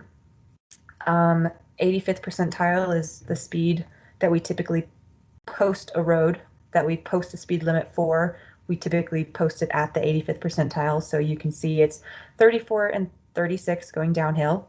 The posted speed on this roadway, probably should have started with that, is 25. So Mount Pleasant here is posted speed 25. Average daily traffic is around 500, I guess that adds up to be 520 or so. So those were our speed counts. And moving forward, vehicle classification, this citizen would had us check truck percentages, and from what we found, the truck percentages were not bad at all. They're pretty darn similar to a couple streets around it, but how to read this guy is larger trucks, semis, delivery trucks, emergency vehicles falls within this category that's kind of highlighted down here. 2-axle, 6 tires, like a big fat dually. Bus is like NAPTA or FUSD. 2 axles, cars, trailers, all those things. So what we're looking at here, what we wanted to count were the truck percentages. Eastbound is 1.5% of the total, and westbound is 1.7% of the total. We wanted to throw something up here just to kind of compare, so you have an idea of what it is on other streets. FMPO takes counts yearly, I think it is, maybe even twice a year. So we had some counts from fall of 2019, and we were able to look at Continental Drive between Butler and Winged Foot Lane, which is just Continental, just north of Butler. And their eastbound was 1% and the westbound was 1.6%. Just another example to know what like a high percent is. On Country Club, between 89 and Nestle Purina, the turnoff for Nestle Purina, and 89 where it tees there, the truck percentage in that area was a 7.2 and an 11.2. So that's kind of giving an example of where truck percentages are high. So this, I don't think, we're not concerned with this. We believe that these one point whatever's percents are typically going to be those delivery vehicles and emergency vehicles, and maybe a stranded semi that can't find their way back to the highway. So that's what we found out for vehicle classification. Another one of their concerns was cut through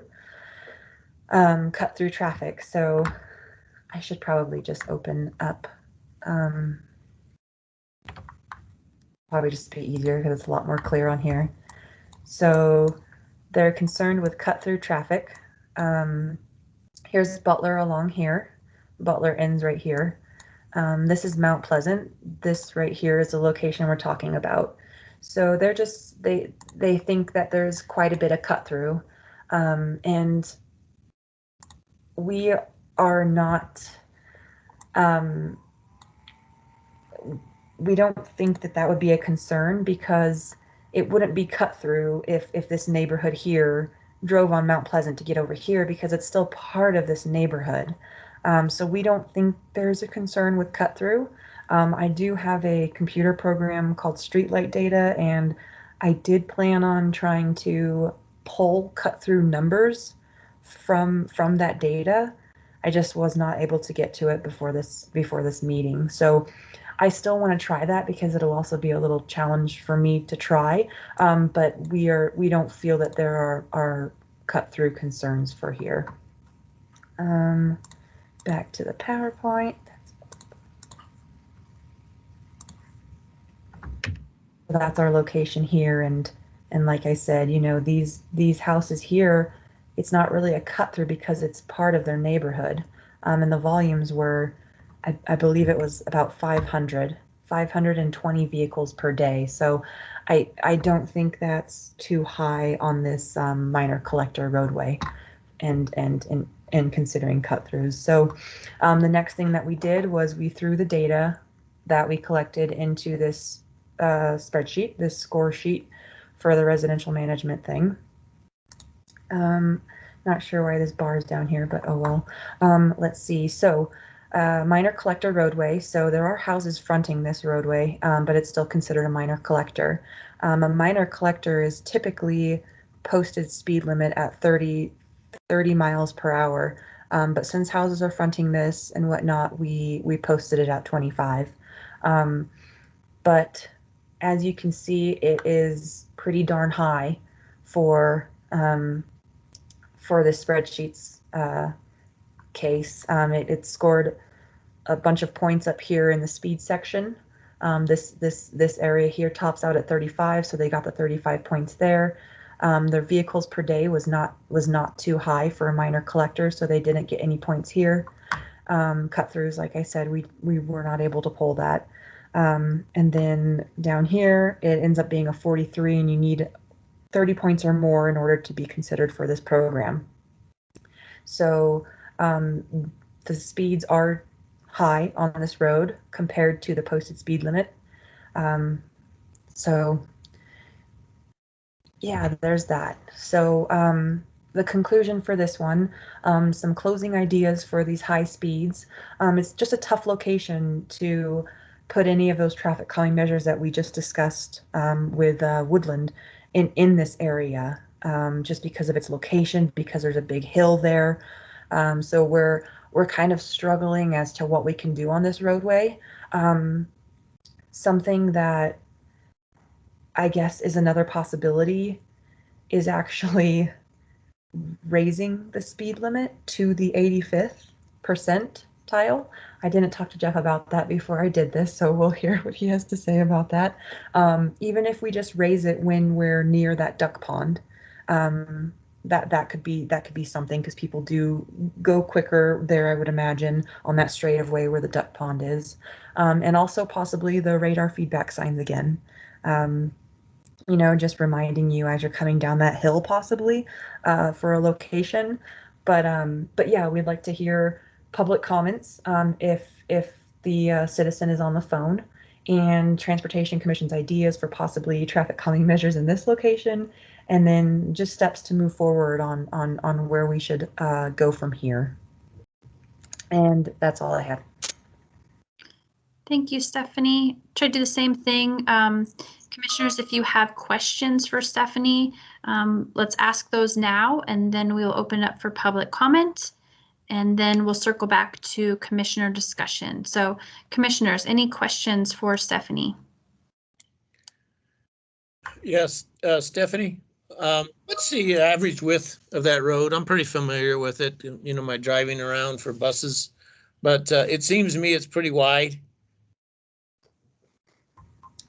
Yes, I did not get that information for this one. So I'll probably just measure asphalt here, and it'll be a super approximate. That's at a huge angle. It's about 35 feet of asphalt. So it is pretty darn wide when you're standing out there.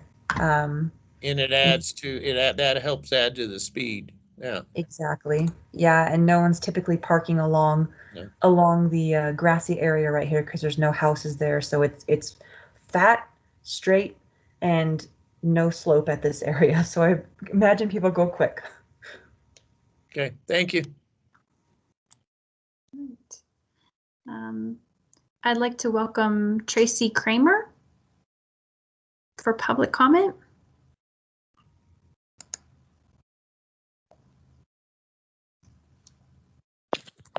Hello. I wanted to first of all thank everyone for their efforts to evaluate what's going on our street.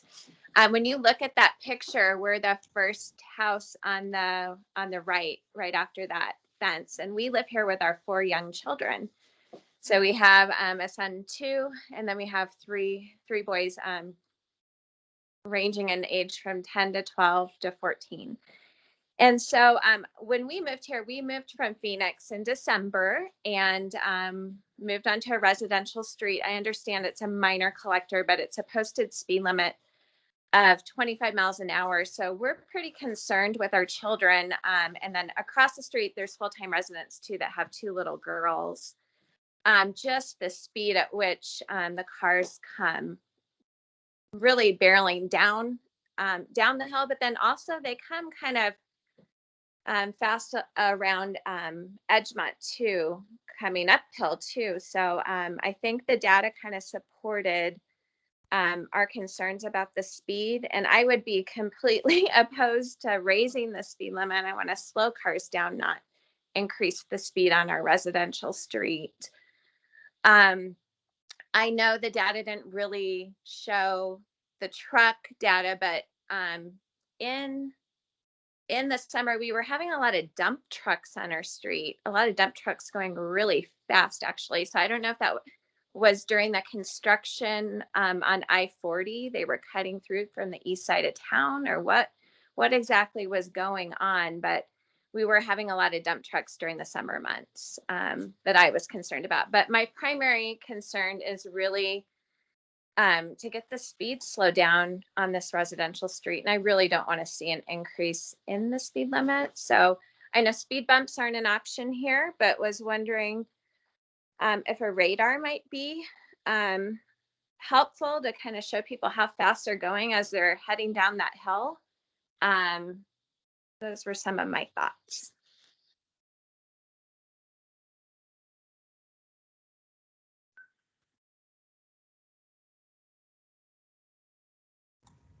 I think you're muted, Julie. John Held.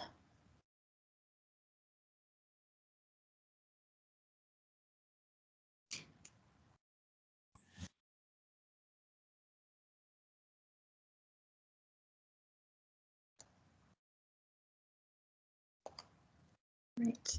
I do see public comment from a John Held, but I'm not hearing anything. All right, does that work? Can you hear me? I can hear you now, thank you. All right, thank you. My name is John Held. I live only a couple of doors up from Tracy on the other side of the street. And I have to echo the concerns from a safety perspective. When we have our grandkids up there, those cars are coming so fast. And with Tracy and their 4 kids and the 2 young girls across the street, safety is the issue. I would agree with Tracy that changing the speed limit to 30 would probably only increase the speed that cars travel at, and I don't think that's a great solution. I know our street is wide, and I would think radar should definitely seriously be considered. I don't know if there are any statistics relative to the bump outs like you were talking on the Woodland issue, or if there's other things given the width of that street that could be considered, particularly as they coming down that hill. So that's a real concern when we have kids that are playing out in the yards. It's just a grave concern, and it would be, I think, really helpful if there were some steps that the city can take to discourage this speeding. And so I would appreciate anything that you can do, and I would also like to thank you for looking into this situation because it's really important to us as neighbors in this area. Thank you. Thank you. Matthew Kramer. Hi, yes. So I'm Tracy's husband, and I've listened in and heard her comments and our neighbors' comments as well. And we'd just like to add another caveat to our desire to have the traffic controlled a little bit more tightly in this area. And again, there's a decent amount of volume. It definitely is at a slope, and there's increased acceleration on the downhill. There's also a golf course here, and for much of the year, there's many golfers playing all day long, and there's a crossing right at the bottom of that, slope next to that pond. And so there's a real big opportunity there for something catastrophic to occur. Much like there is as you're driving through the neighborhood where you have houses fronting the street and you have children playing, grandchildren out in the yard. There's another opportunity there for some sort of a disaster. So I would like to echo the sentiment of I would really be disappointed if the speed was increased, and would like to see measures put in place to assist with reducing the speed on our street. And thank everybody for their effort and their attention in this matter. Thank you. Any other public comments?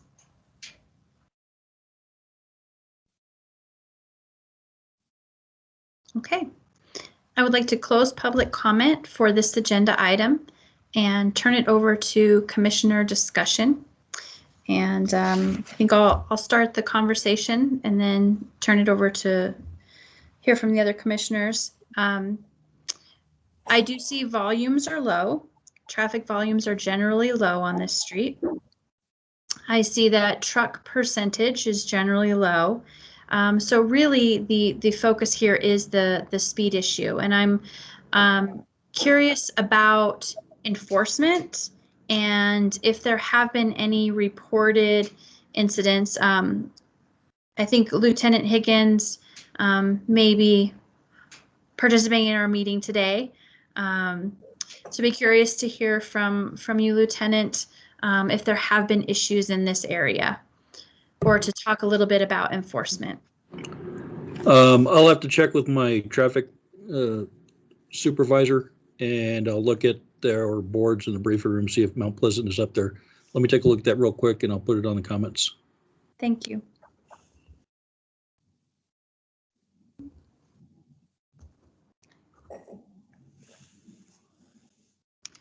I recognize that this particular roadway section is likely not suitable for some of the calming measures that we were looking at for the previous projects. So Stephanie, I agree with you related to that comment. And so right now I'm thinking feedback and enforcement. But I would like to hear from other commissioners. Commissioner Morley. Thank you, Madam Chair. So I think Stephanie said the roadway is about 37 feet wide. I think there's opportunity to do striping to help make it feel narrower for people. And in fact, I'd be really curious, this is a residential neighborhood. We have a climate emergency. Could we stripe in a bike lane? Is there opportunity? You know, I guess I'm going to be a broken record tonight, but again, what are the design standards? I think people will drive the speed that we design a road to be. And so how can we change the way, this is too late, this is built, but moving forward, how do we keep preventing this stuff from coming up and happening? My one other idea particular to this is that corner at Edgewood, I'm not sure that road name, but that we see on the screen right now, those are really wide turn radius and people can move through them very fast. I think if we could sharpen those corners, people would have to slow down, which might help as well.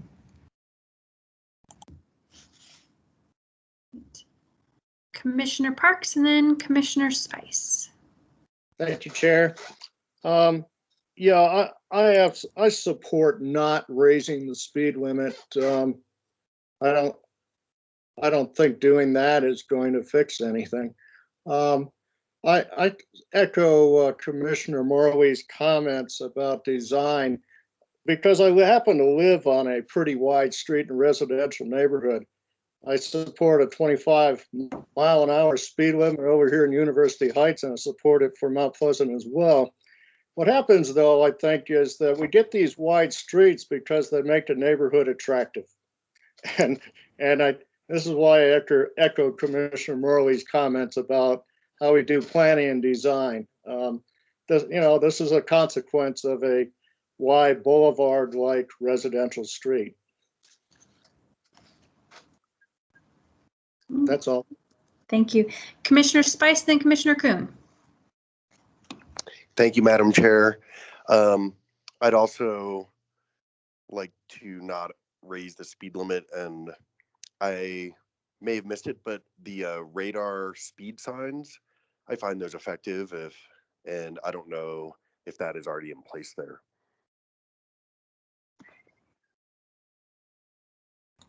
It is not in place there yet. Okay, if that's an option, as well as Commissioner Morley points out, a possible bike lane and the white stripes on each side are also effective.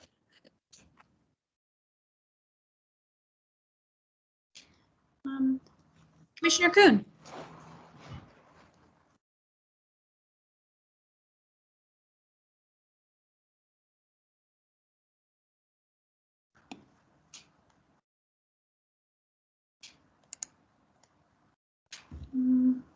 I saw your hand was up. Maybe that was from the previous comment, Bob.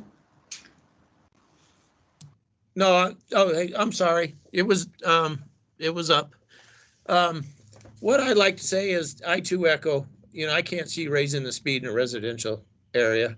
And I know the road is wide, and it's like I live off Elk Run. We have the same problem on Elk Run. The road is wide, and it you get the speed going. Somehow, would we, Stephanie, with the painting of it, narrowing it, and could we do a narrowing where the golf carts cross across there?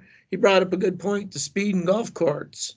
If you have something there, we had that happen in Sun City this summer. Could we put a narrowing there to slow that down? I'd like to hear back from a couple of people who live there and see if that would help with a radar sign.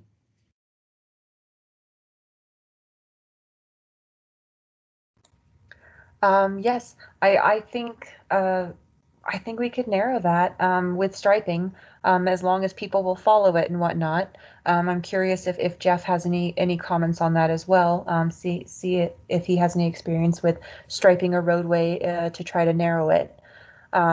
So I'm curious if he has anything to say about that. Hi, thanks. Yeah, that's a common thing that we've tried. It has been minimally effective. My primary example would be University Avenue. Has white stripes and has had them for a very long time, and that was at the request of the neighbors. We certainly can try it. It's one of the cheapest things to do. Bike lanes would be narrower than the edge white stripes that we usually put in for parking, bike lanes are a challenge on a street with this many houses fronting it. We definitely want to go through a different public process if we were going to prohibit people from parking in front of their house for a bike lane. To me, that would be a different discussion, open to having it, but we definitely want to do a different public outreach, mailing to each house and have another meeting similar to this. But white edge lines we could pull off because that wouldn't change the parking structure. That would be something that would have to wait till it's probably May, maybe April for good weather, when the striping crew is back out again. And while I have the floor, narrowing at the golf cart crossing it would be a possibility. It's several hundred feet from the residential area, so I'm not sure it's gonna get quite the effectiveness that you're looking for with vehicles coming down the hill and around that corner. So just a couple of thoughts on the things that I've heard so far. In the chat, I see that Lieutenant Higgins responded and said that traffic enforcement motorcycle squad is aware and has been working this area in the past. So I've heard that from the commission that there is not a desire to post a higher speed limit. I've heard general support for a striping modification, possibly to test that, to see if that might help. I had suggested enforcement, and it sounds like Lieutenant Higgins, Flag PD is aware, and perhaps we could revisit that if there's the manpower to do that. I also heard that about radar feedback, and so I think the recommendation to staff is perhaps this becomes an item that we monitor. So looking at a striping revision, perhaps additional enforcement, and that we shift this to old business and monitor and see if those strategies, we can revisit a striping strategy, but also see if enforcement can help reduce.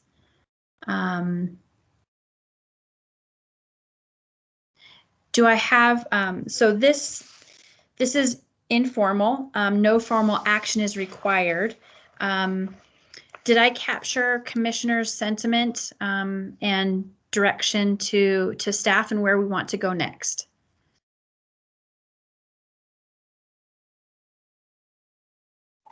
I believe so, Madam Chair. Thank you. Yes. Okay. I did have a follow-up public thank you.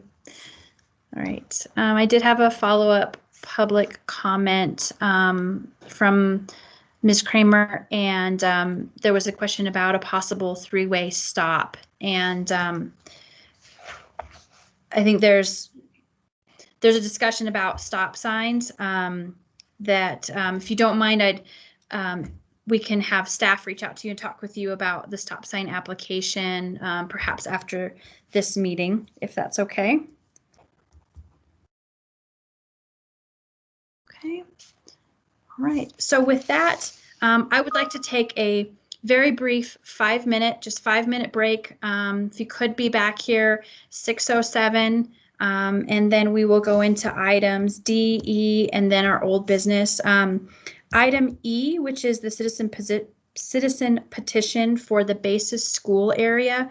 I would like to know if we do have a member of the public participating in item E. Otherwise, I would like to table that for a future, for our next meeting. So please be back 6:07, and we'll address item E once we know. Thank you.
All right.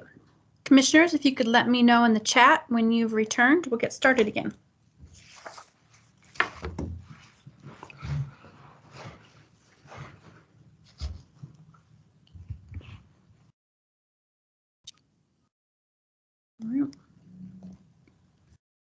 Madam Chair, my chat seems to have disappeared, but I am here. It got tired. Did you say it timed out, Julie? I don't know. I think so. I think everybody, Nick, Bob, Kate. Commissioner Spice is online. Derek. So Kevin. Yeah, I'm here. Thanks. All right. And Brian.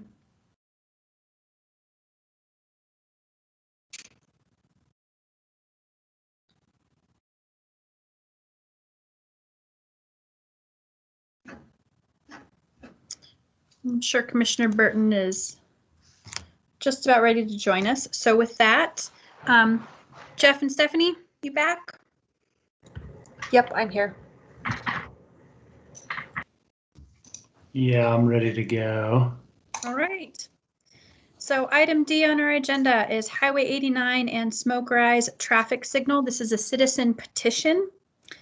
We do have a staff recommendation of reviewing the petition and presentation and providing input on a path forward, and a staff recommendation of moving some form of this project into project development for consideration of a future capital improvement plan programming. Thank you. I have a PowerPoint. Let me get this loaded up for us and we can run through this one. There we go. Can you see the PowerPoint? Yes, I can. Thank you. Excellent. Okay. So as you said, citizen petition for Smokerise and Highway 89 traffic signal is our item. Sorry, I'm jumping through screens to advance. It's not advancing.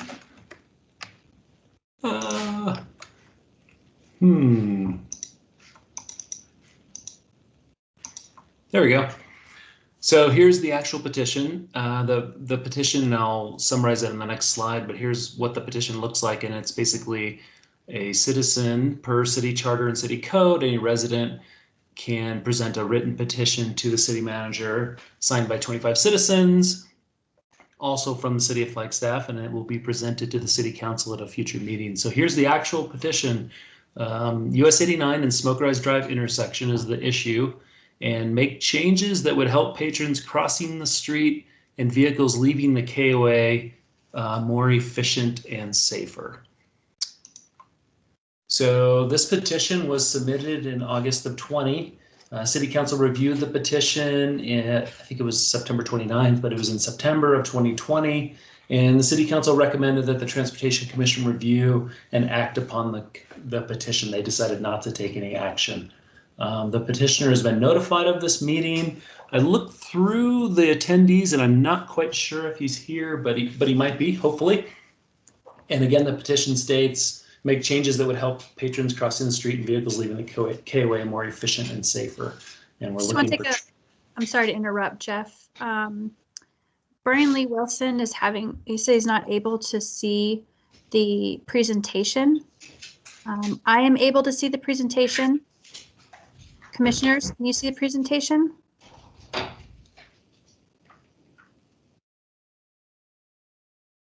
This is Kate, yes. Okay. So Brian Wilson, it does not appear to be a connection issue on our end. And so I do not know how to assist you.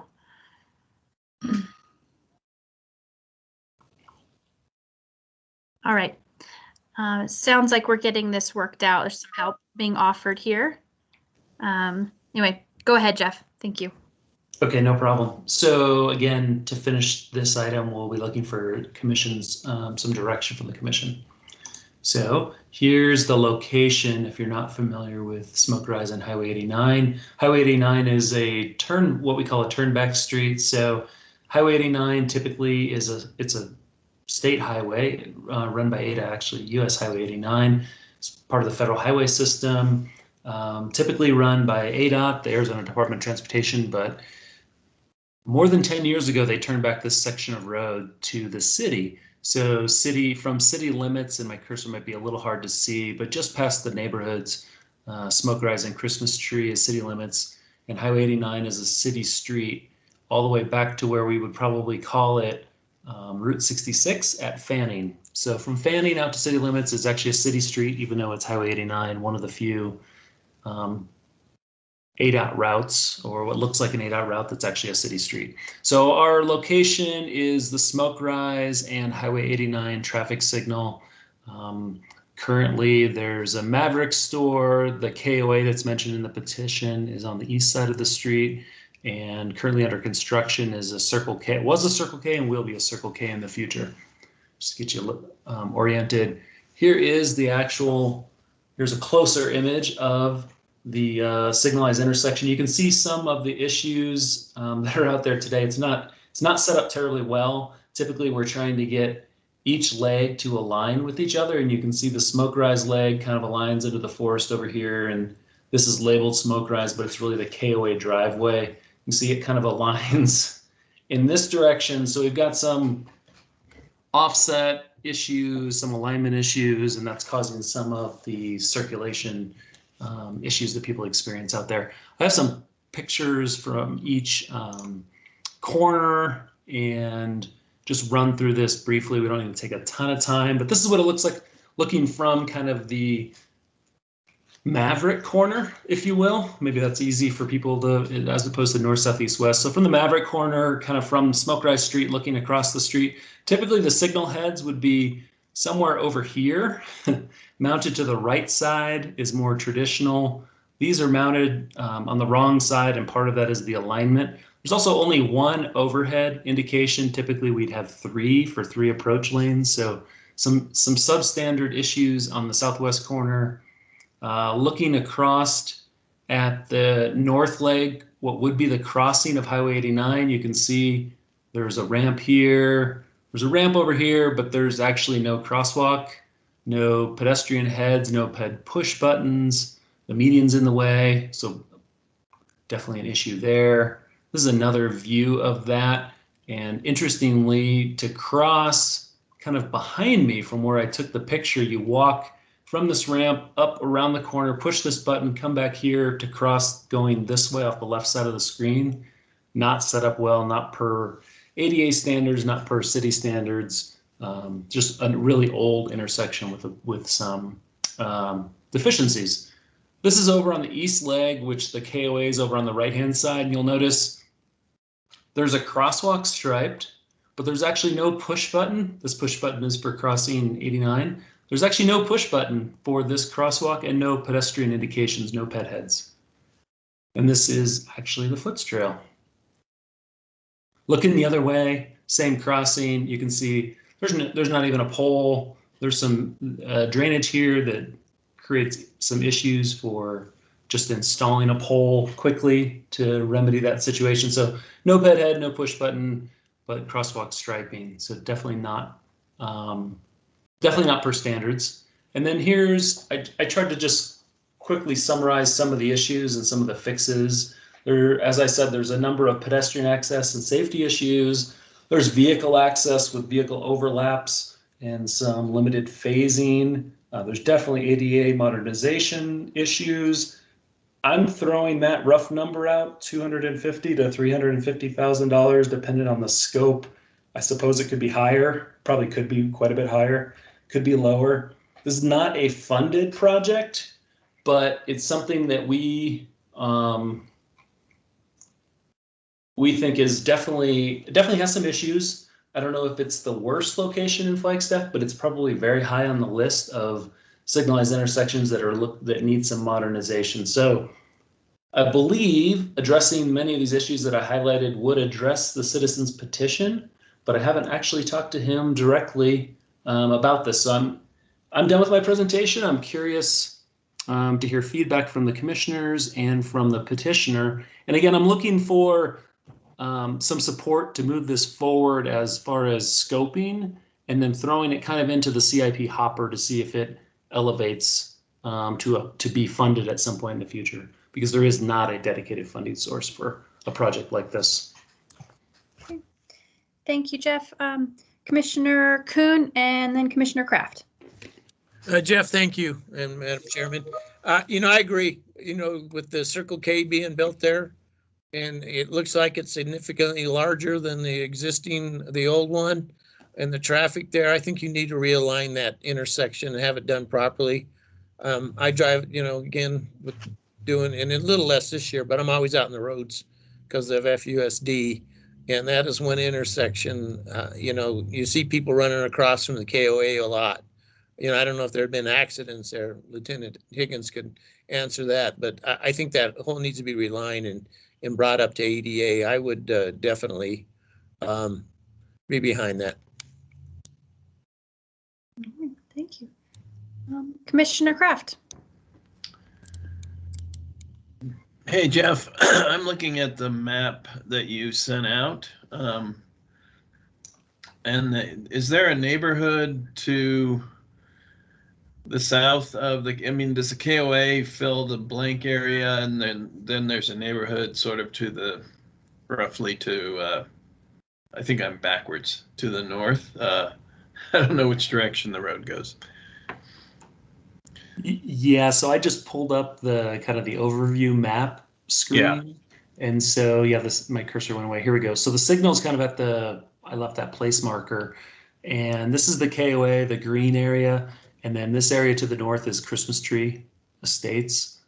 And so, is there a light at, I think it's called Trails End Drive, which is the next one along towards Page? Yeah, there. Yeah, the next traffic signal on Highway 89 is up at Townsend, Winona. And is there any connection between Christmas Tree and the KOA, or is that blocked off? I don't know if there's internal connections, but I believe the Foots Trail that you can see on this right inset image does connect to the sidewalk network in Christmas Tree Estates. So it would serve them for pedestrian use, but not for driving.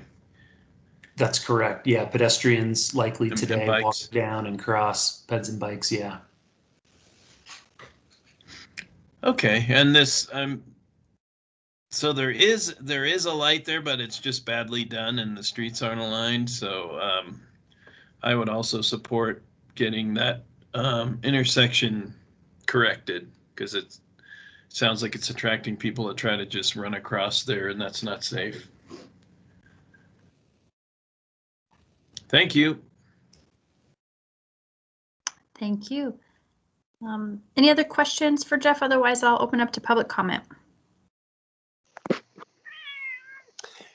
Madam Chair, I was trying to raise my hand, but it's not working. Oh. Go ahead. Thank you. I concur with Jeff that it seems like a neglected corner of Flagstaff, and especially with the bus trailer.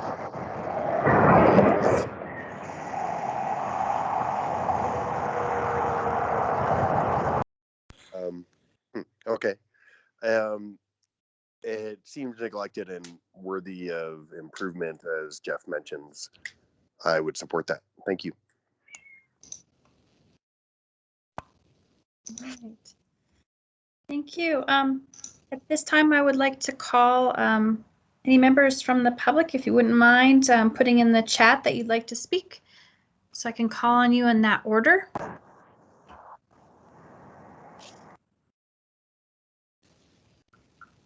Or if somebody is traveling and just using their phone, go ahead.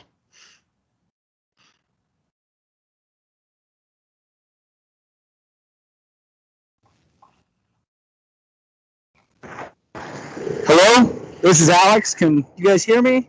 Yes, we can hear you, Alex. Okay. And first name, last name, please. Alex, what's your last name? Alex Russell. Okay. Thank you. And thank you for having me, and I'm excited that it got as far as it did already. Obviously, Jeff put together the presentation about a lot of the details and went into more detail than I would have ever been able to. The one thing that I just basically wanted to add or maybe kind of bring up is the NAPTA bus route does pass the KOA light if that's of concern and needs to be looked into.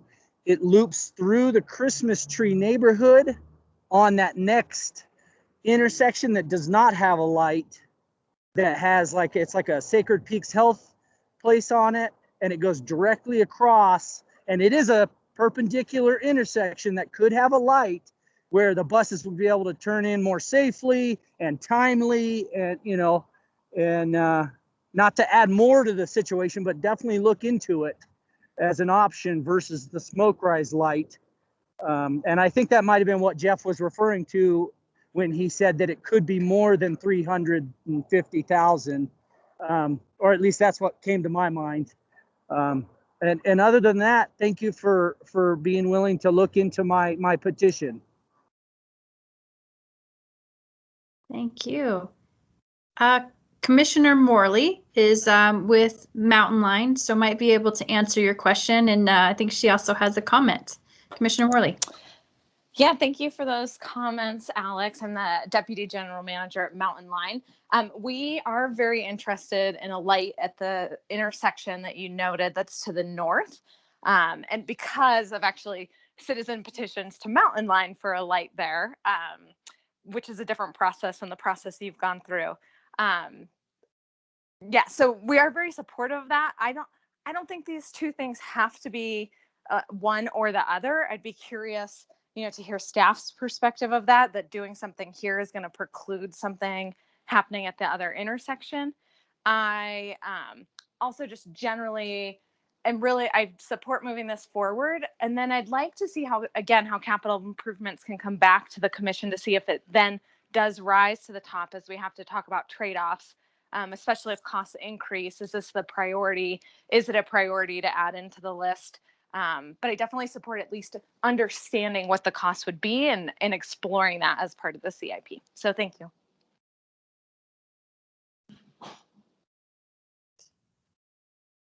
Are there any other members from the public that would like to address this agenda item?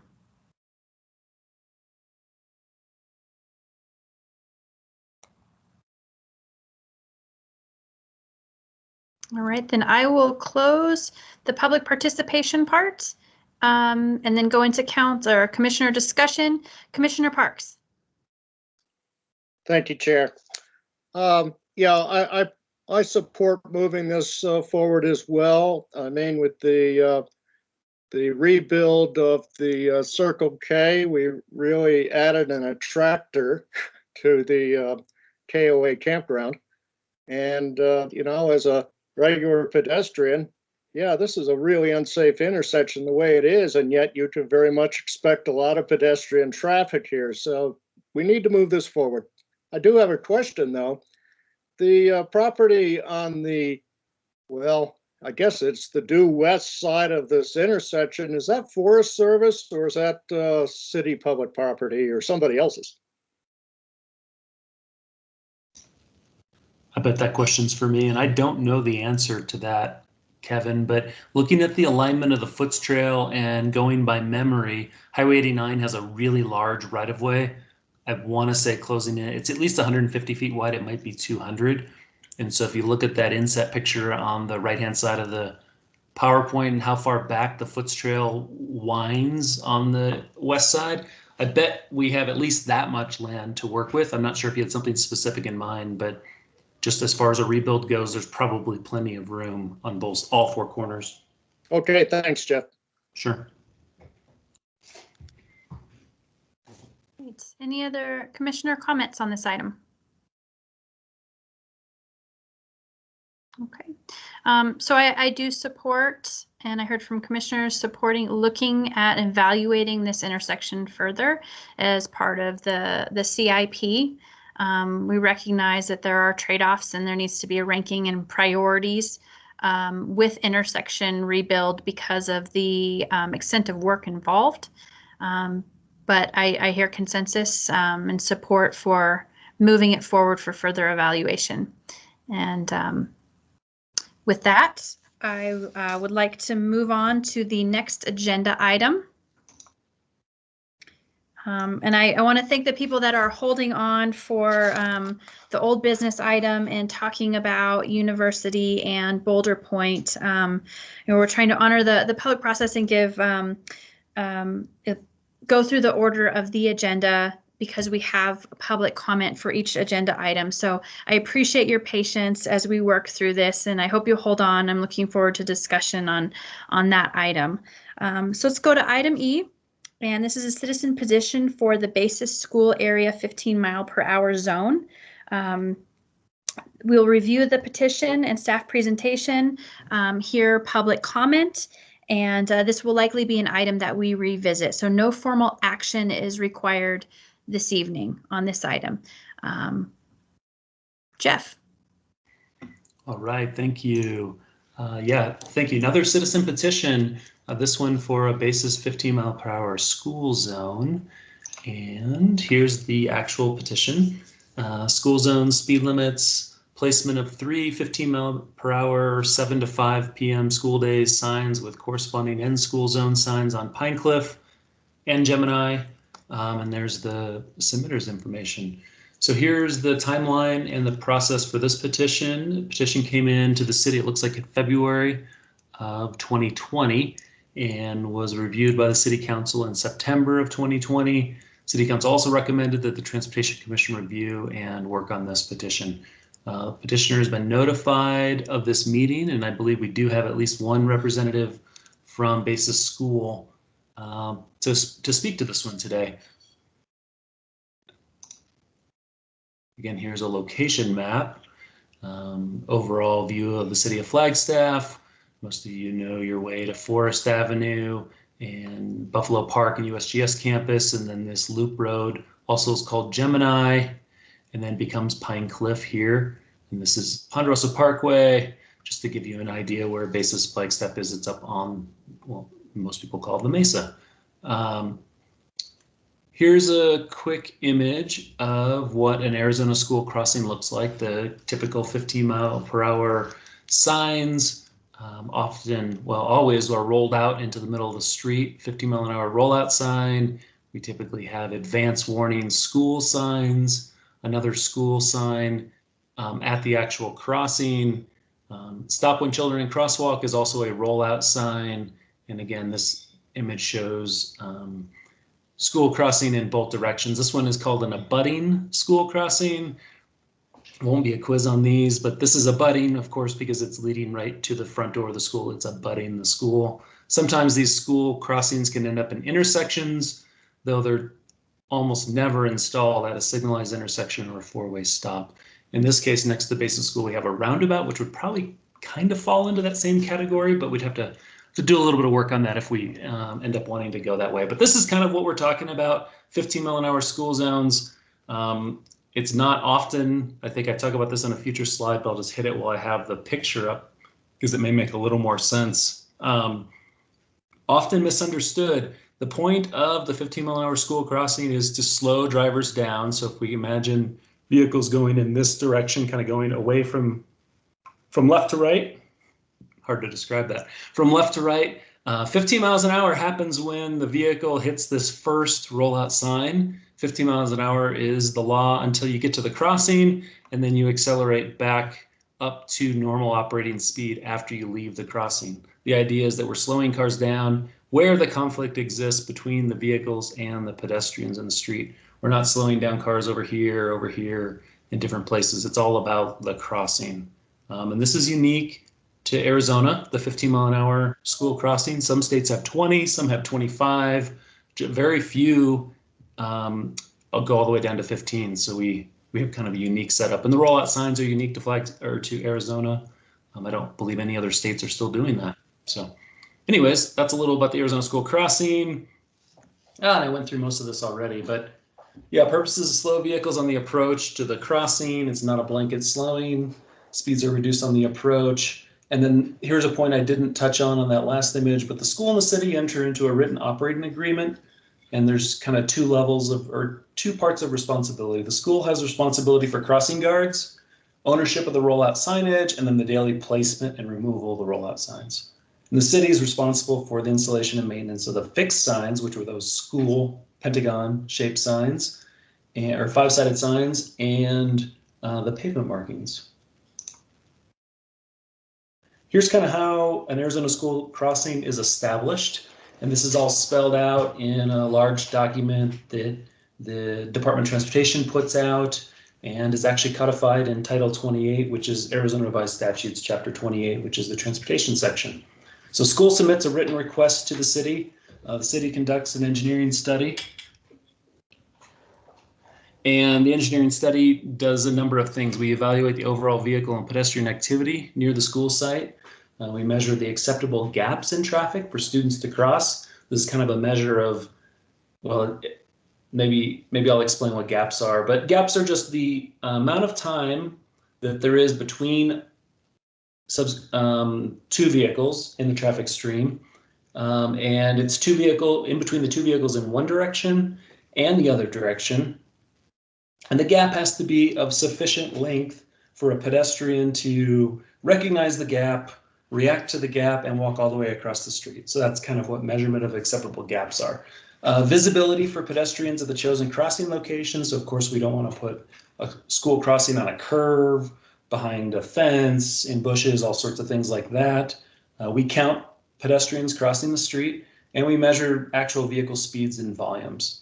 And it's similar, it's not obviously the same scoring as the residential neighborhood traffic management program, but it's the same kind of idea where all of these things come together to determine if a school crossing is the right solution for this location or not.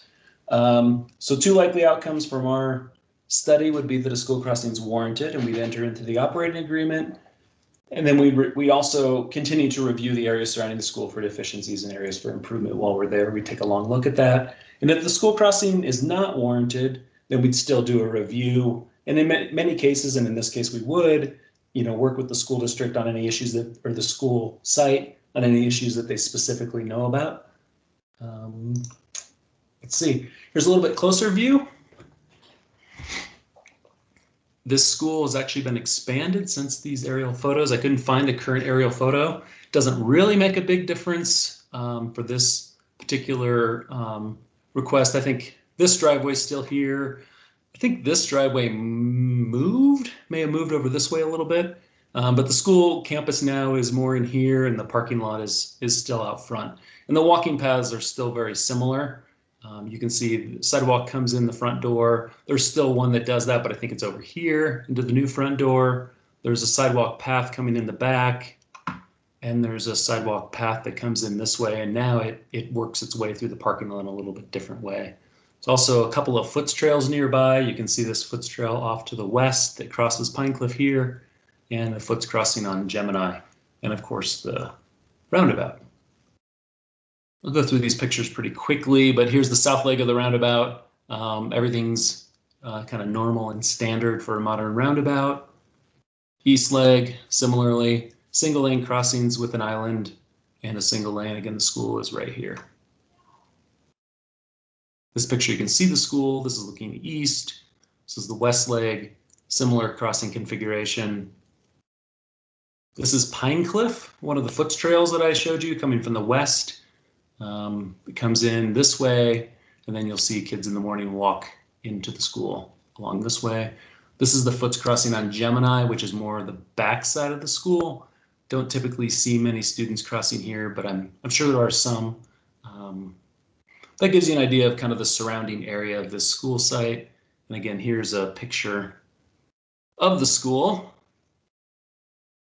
And I went through this one pretty quickly, but here's kind of where I'm at. Citizen petition for the 15-mile school zone. School typically initiates the paperwork. This came in through a citizen petition. I haven't talked to the school, but I'm guessing they would go ahead and submit the paperwork to get this process officially started.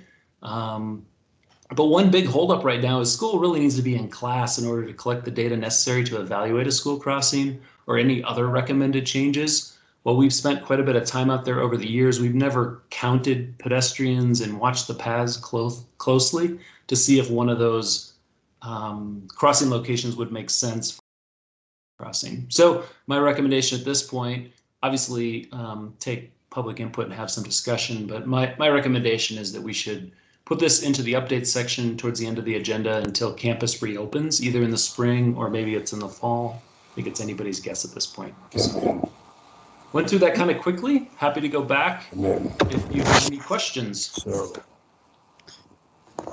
Thank you, Jeff. I would like to actually call for public comment at this time.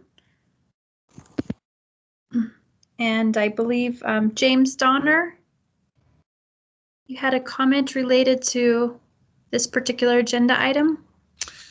Thank you very much, Julie. All commissioners, thank you very much for your time today. So as a representative of Basis Flagstaff, I had an opportunity to pull the 2019-2020 school data that we had on file.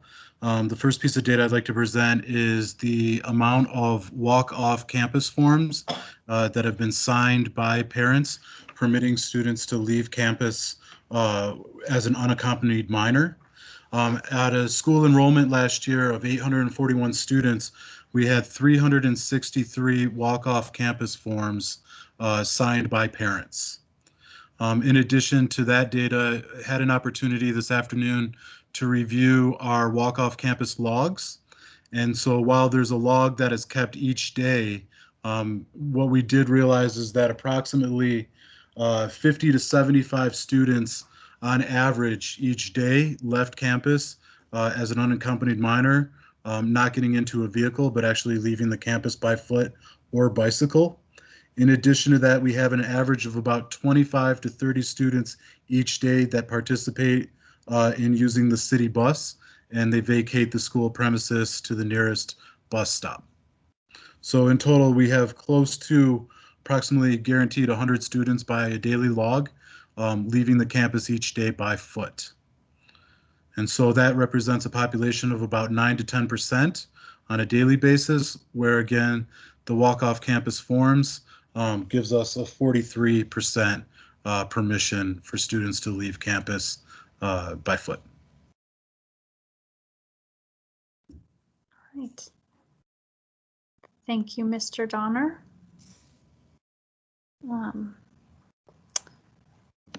Are there any other members of the public here for public comment on this item? All right. Seeing none. I believe what I've heard, Jeff, is that a couple of things. The first is that the Basis School would need to initiate this the study and complete the forms. So I would ask that Mr. Donner, if you could pass along that information to him so that work can begin. I think that would be great. Other fellow commissioners, any other comments related to this item?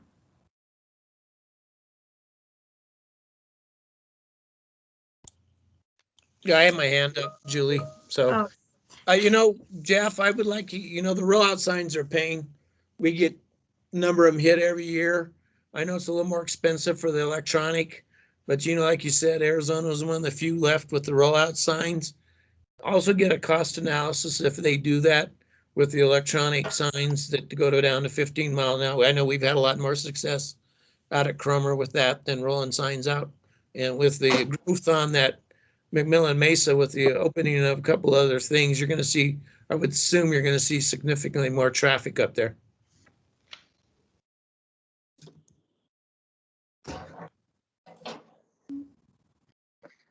Thank you, Bob.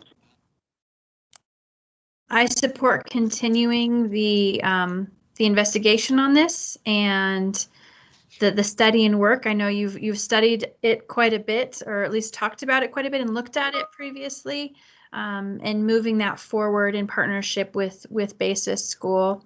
Commissioner Morley.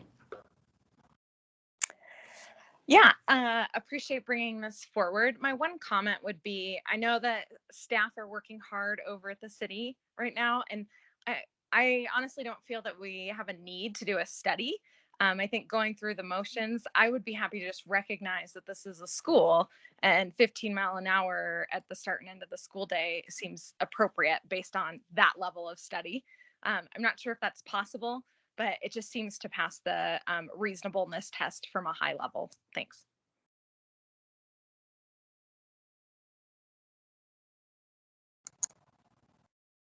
Okay. Any other commissioner comments? Yes, Madam Chair. Okay. I concur with Commissioner Morley that the other school zones have 15 mile an hour, and the rollout signs do seem cumbersome. If there's an option, as mentioned, I would support that. Okay. Thank you. Kevin Parks agrees. All right. So this item will move to old business, moving it forward so we can keep track of next steps. Is there any other discussion? Otherwise, we will move to old business.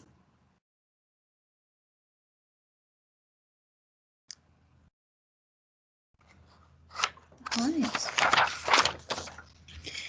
right, moving to old business, our next agenda item. This is the Boulder Pointe traffic calming preliminary alternatives, and we have quite a few members of the public here to speak to that.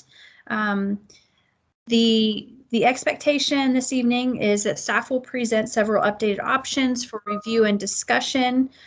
Staff is looking for input. We will listen to public comment and hopefully provide some direction at the end of the discussion and public comment for what has the most merit for the infield temporary installation, similar to what we've talked about for the previous locations. So with that, I will turn it over to, I don't know if it's Jeff or Stephanie that's taking this one. Yep, that's me. Thank you, Stephanie. Let me share my screen. Okay, I'll open you guys. All right. All right, Steph Sardi again, City of Flag. So this project came out of the Woody Way Gate project. We were studying for Woody Way Gate, and we realized that speeds on University are high already. We opened the gate, and we found out that COVID happened, and now we can't take counts to test Woody Way Gate. So we decided to separate the two projects. So the Woody Way Gate's one project, and this Boulder Pointe University traffic calming is another project. Speeds that we collect are not impacted by the reduced volume because of COVID. So that's why we were able to move forward with this one. So jumping right in, there will be some slides that are the same from previous Boulder Pointe presentations that I've done, just because we have new people here today. So let's see the process. We've already presented some concept drawings to Traffic Commission, and we've also sent them out to a few of the neighborhoods. There's those 4 drawings: the traffic circles, curb extensions, center island narrowing, and or the choker. Once again, we don't mind mixing them together, putting one at one intersection, one at the other intersection, and so on. So we've met with the City of Flagstaff Fire and Public Works Department between last meeting and this meeting, and we've invited the HOA in the neighborhood to this meeting. We are asking Transportation Commission to make a recommendation for the best concept, considering tonight's public comments and the public comments that Jeff emailed out yesterday. We would like to test the chosen concept in the field, and we have this criteria as we're testing it. If the chosen concept will work, we'll put together funding and hire a designer and contractor. So this is the slide that we've already seen back when we were doing the Woody Mountain Gate removal. That's why there's all these different locations of study. But the one we're going to focus on today is this University Avenue one. University Avenue is a minor collector. The speeds are higher than we're comfortable with. Posted speed limit's 25 miles per hour. So we scored higher than 20 right here, which is what we needed to score in order to move forward with this project. And then down here, we needed to score higher than 30 points, and we did at 41 points. So this is a minor collector, so these volumes aren't as bad. It did get 1 point for volumes because it was over 1,000, but it was only 50 vehicles per day over 1,000. So this spreadsheet can be found in the guidebook for residential traffic management. And those are the things we're focusing on, and I'll move forward. I hear a bunch of chats, so just interrupt me if need be, Julie, please. So moving on, the engineering standard cross section. So like I said, this is actually a minor collector roadway. It's a minor collector roadway, but it is not actually designed out in the field just like this. There is not a shared turn lane, and there are not bike lanes. Once again, because this is a roadway that has houses fronting it, we allow parking on the roadway. So instead of bike lanes, we allowed for parking, and we don't have enough width to do both, to my knowledge. So it's acting more like a local, residential local wide, which includes parking. And let's see, average daily traffic. If you remember, our average daily traffic was about 1,050 vehicles. So it actually, it's close to this out there right now. The existing asphalt that we have is 37 feet east of the curve, just past Tombaugh, and then 40 feet west of the curve. So this one here is 33 feet of asphalt. So we do have a little more than this, but this guy here is 42 feet, and we do have less than this. So that's why we couldn't fit everything that we discussed. Let's see, I'm reading my notes. Sorry, bike lane not needed. Since there's houses, we have the parking, like I said, and bike lanes are not needed until there's super high speeds and really high volumes. Since this road, the speed's not absolutely crazy, that's why we're okay not having bike lanes, and bikes do feel pretty darn comfortable riding either with traffic or in the parking lane that's not used as parking sometimes, and they'll just weave into traffic and watch themselves. We heard that, I believe, from a citizen during the last meeting. And like I said, the volumes are low on this roadway. And speed limits on a minor collector are typically posted at 30, but once again, since houses are fronting, that's why we posted this as 25.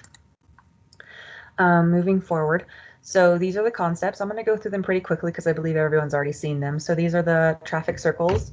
This is the example of what they look like in the field. This is La Plaza Vieja neighborhood. If you ever want to go drive through one to see how they feel, go for it.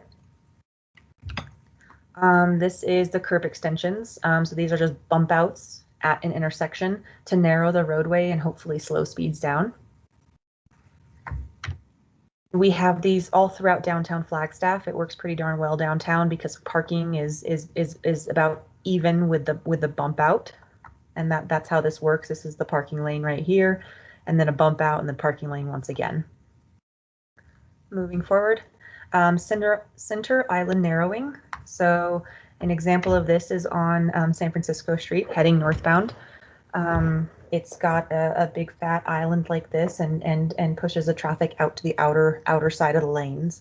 It forces a vehicle as they're driving to change their movement and actually go to the outside versus, straight down a center line like they're used to.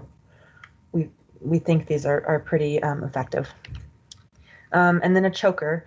A choker is similar to those bump outs, except that it's not at an intersection. It's kind of in the middle of a straight shot, so either here or it could go here or even over there as well. So it just narrows that roadway. And there's an example of one right there at a crosswalk.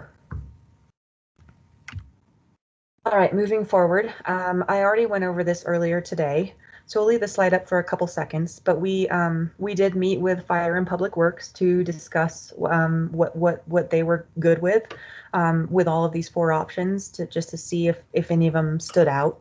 And they were actually fine with all 4 options. They brought up a few concerns, and I won't go over those again. But they're fine with any of them, and they would just like to be kept in the loop for what we move forward with. So I mentioned that we had neighborhood comments because we had sent out the drawings already.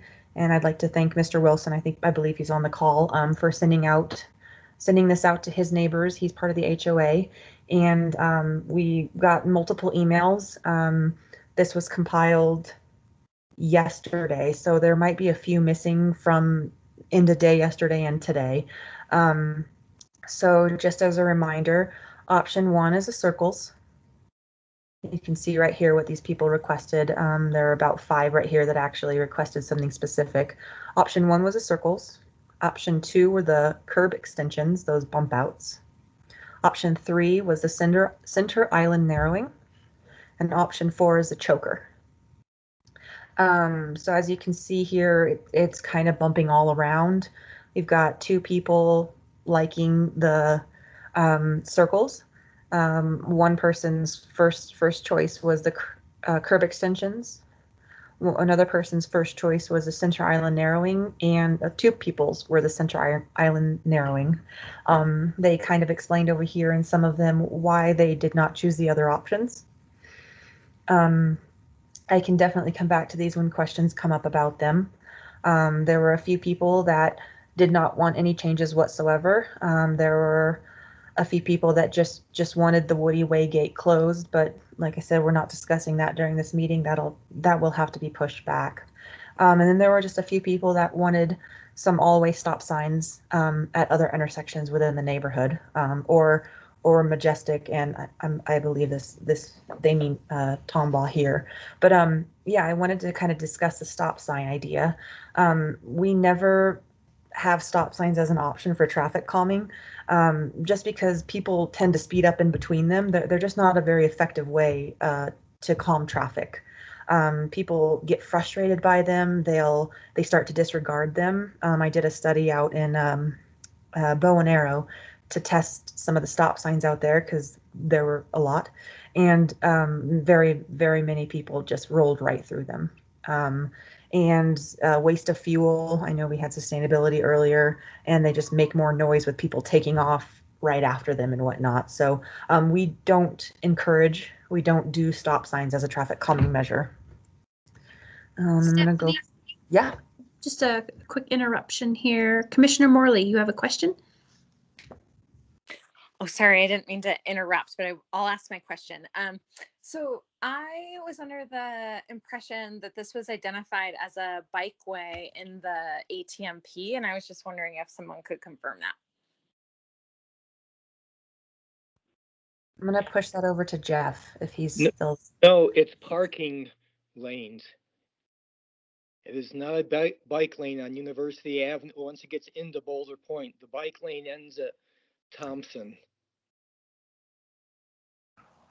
Hi, this is Jeff. I believe it may be a bikeway. Bikeways are not bike lanes. Bikeways are preferred routes. I think we used to call them bike routes, and now we're calling them bikeways. So they don't necessarily need a striped bike lane. In fact, they usually don't have one.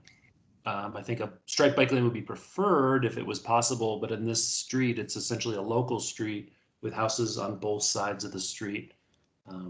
So in the past, we've maintained parking on those types of streets. And as Stephanie mentioned earlier, speeds and volumes are not at such a level where biking in the street is terribly uncomfortable. It's actually pretty comfortable.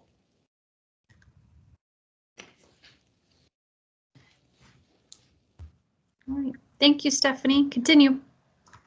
All right, perfect. It's just one more slide, and then it's all up to you guys. So this looks very similar to the last slide we looked at for Woodland Drive. Possible radar feedback signs is one of an option as well, which we didn't have that as an option prior to this meeting. A combination of multiple options, just like we did with Woodland. You could add some radar feedback. You can throw a roundabout in or whatnot. Traffic circle, and once again, Public Works is willing to work with us. Timing of it, once again, should we put the candlesticks up now? Should we wait till spring?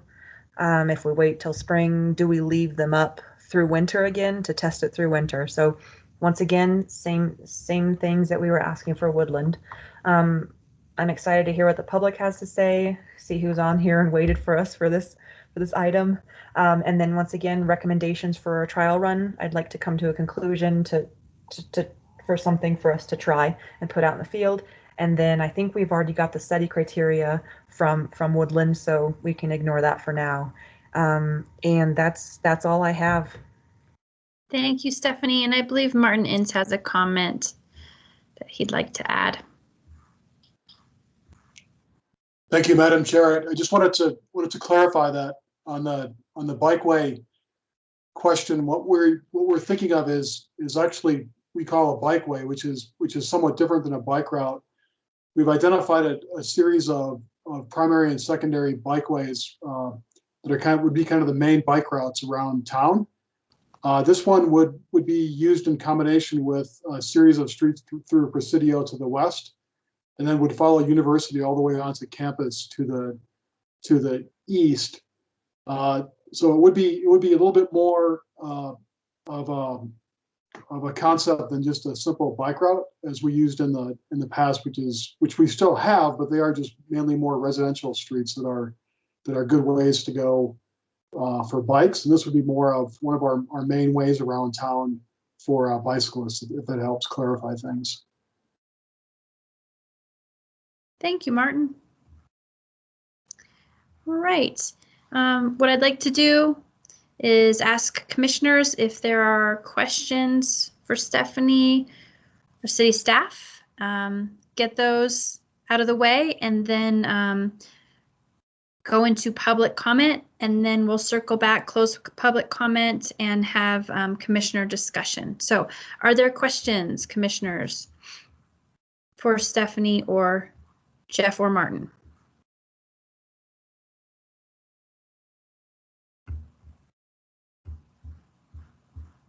Right.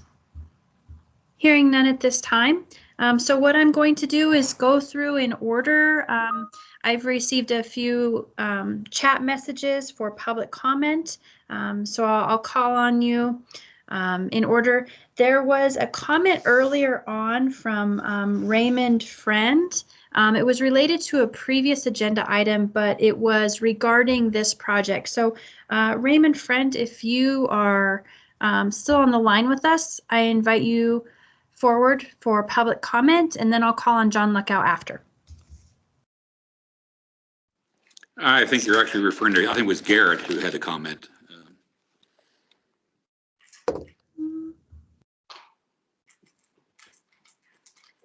Okay.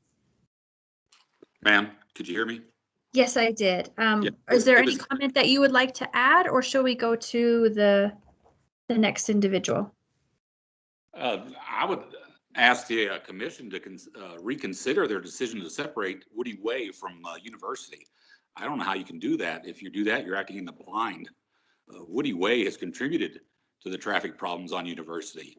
As you've shown in your numbers, they haven't dropped over COVID, and the reason they haven't dropped is because of Woody Way. So I don't know how you can say the two problems aren't related. So I would ask the commission to reconsider, and if the criteria wasn't met to open Woody Way, it shouldn't have been opened. So please, again, maybe take a look at that agreement and consider the criteria for the opening that does not appear to have been met. Comment received, and we will have an agenda item for Woody Way at a future commission meeting. The next individual, John Luckow. Madam Chair, thank you and all the rest of you commissioners for your time and staying late, like some of us, I guess. I live on Heavenly Court off of Majestic, near the intersection of University and Majestic. I've been here since 2004, been in Flagstaff for 30 years. I'm a land surveyor of 50 years experience. I've driven a lot of miles on a lot of roads, seen a lot of these devices, built a lot of them, but I paid attention to them. I like the traffic circle, but I don't think it works on either Thompson or Majestic because of the T intersection. I think it's too much of a problem on the one direction. It's going to be a throughway, and it'll be similar to the one on San Francisco, which doesn't slow me down either, like I heard an earlier comment from another person bring up. If there's a traffic island, which I think is option 3, I'm not sure, I didn't catch all those option numbers, then that's not any different than the San Francisco Street either. I don't think that's going to really help. I think the best, most effective way is a permanent radar sign near where, well, right at the entrance to Boulder Pointe. Doesn't have to be an exact intersection, but right where the neighborhood starts on University going west. I don't really see the problem with the traffic going to the east, but the best situation I could see is if there was, I like the aesthetics of the islands, the traffic islands, but it would still need to have a radar sign. So I've given a lot of thought about the traffic circles, and I like the concept, and I even, I know I wrote a comment into you earlier today, you might recall, about that, but as I've considered the T intersection, especially the driveway at Majestic, that wouldn't work. And also the, I don't know, just that only is about half, that's only half the direction. So I don't really think that helps. So my best idea is the radar signs. I think those are the best that flash and get your attention. The other gentleman's comment, I know we spoke of this too, and I'm just going to give it a second. The closure of Presidio, access is a big deal, and we can't ignore that, even though it's a separate item. I think that's part of this issue. Thank you. Thank you. We will go to Lisa Richardson next, and then followed by Garrett Hall.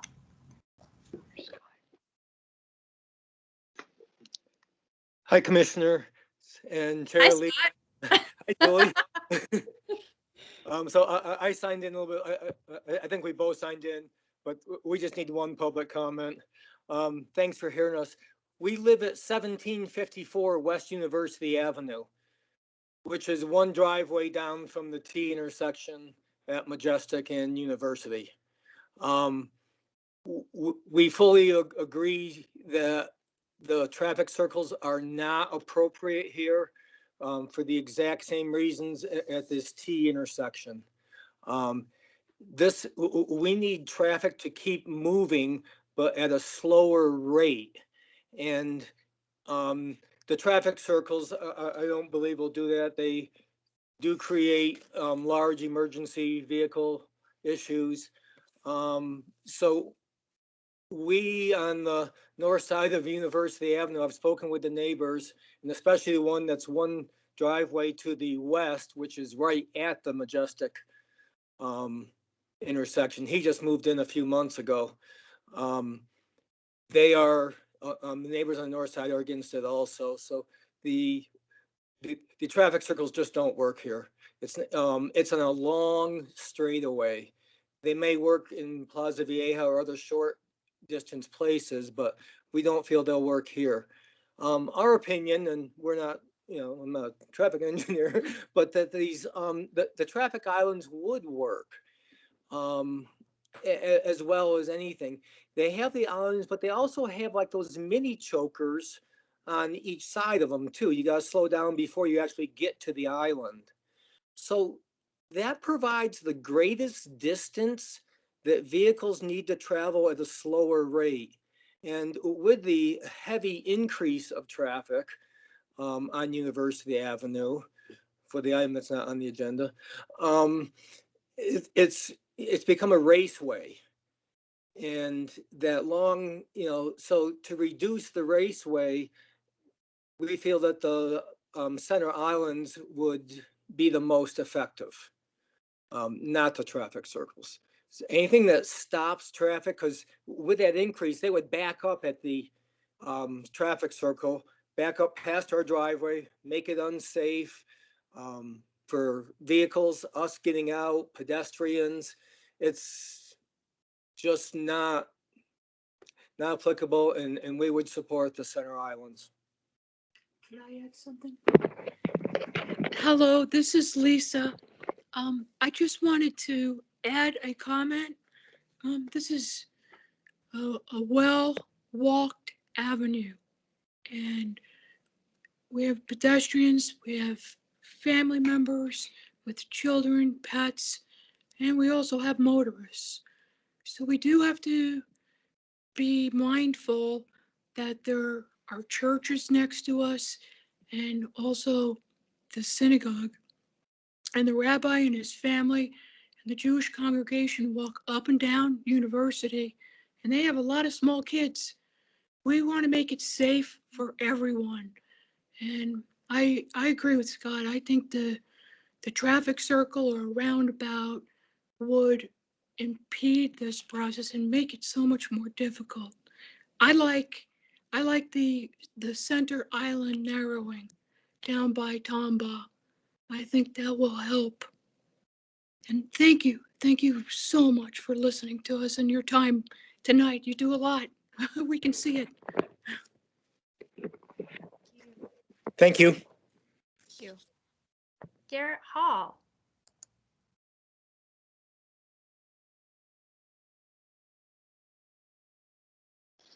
Hi, thank you. Can you hear me?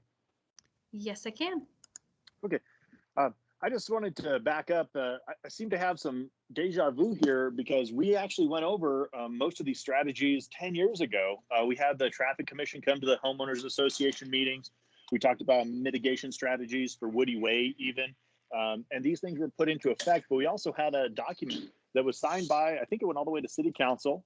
And then it went through City Council and it was signed by both the developer at the time and our homeowners association that the road would not be open until 90% of build out. I don't know why the Traffic Commission chose to not honor that document, but I would like to go on record and request that that be reviewed as to why it was thrown out. We're not at 90% of build out of that particular development. The traffic calming features, everything that you said tonight was said then, the speed bumps, the three-way stops don't work, those kinds of things. We did talk about putting in these islands back then too. I think that what we're also missing the boat on is that all of this data was collected before the Woody Way gate was open. So a lot of this, where you're saying that we had so many car trips, we had extra speeds, excessive speeds, that kind of thing, that doesn't even take into account that that was before the gate was opened. It's really gotten a lot worse since then. The volume is a lot worse. And further down, you'll find streets that are actually hold on, sorry. Further down the line, you'll find streets that are actually 26 feet wide. And that's what I was just out with the video out there. What you see is that people are coming 2 doors down from Woody Way. So we don't have any of these proposed measures this far down the street. People are coming around that corner really fast. And I remember the Traffic Commission saying, one of the traffic engineers, hold on, darling.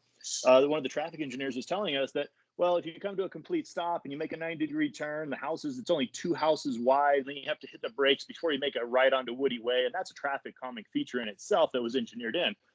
What's happening, though, is we've got a lot of students that pass through here at least 5 times a day. I don't know if they're going to class and also to feed themselves fast food or whatever. But you see them coming through here on their cell phones. What they do is they cut the corner at a 45-degree angle, don't stop at all, and then go in another opposing traffic lane and make another 45-degree angle into Presidio and the Pines, which allows them to go pretty darn fast through there. We have a lot of small kids in our neighborhood. All of our kids are under 8. One day we had 8 people in our driveway, 8 little kids in our driveway. Somebody came down that road much too fast for my comfort. They went through the stop sign at what I perceive the speed limit to be, and they went around the corner. And this happens daily to us. We're calming features down further on the road might not make a difference or an impact on what has happened since we're not really talking apples to apples here. One of the other questions I have is that we heard about doing a traffic study within 90 days of the opening. That was also in that document that was signed by the city and our HOA. But I've heard that we are going to wait till we get back to normal with COVID. I don't think that we have any criteria for that yet. And that's also one thing that I think was overlooked with the opening of that gate. I'd like for that to be set in stone pretty soon. The enforcement has been really down in our neighborhood, even though we're doing our due diligence to do our traffic complaint forms and those kinds of things.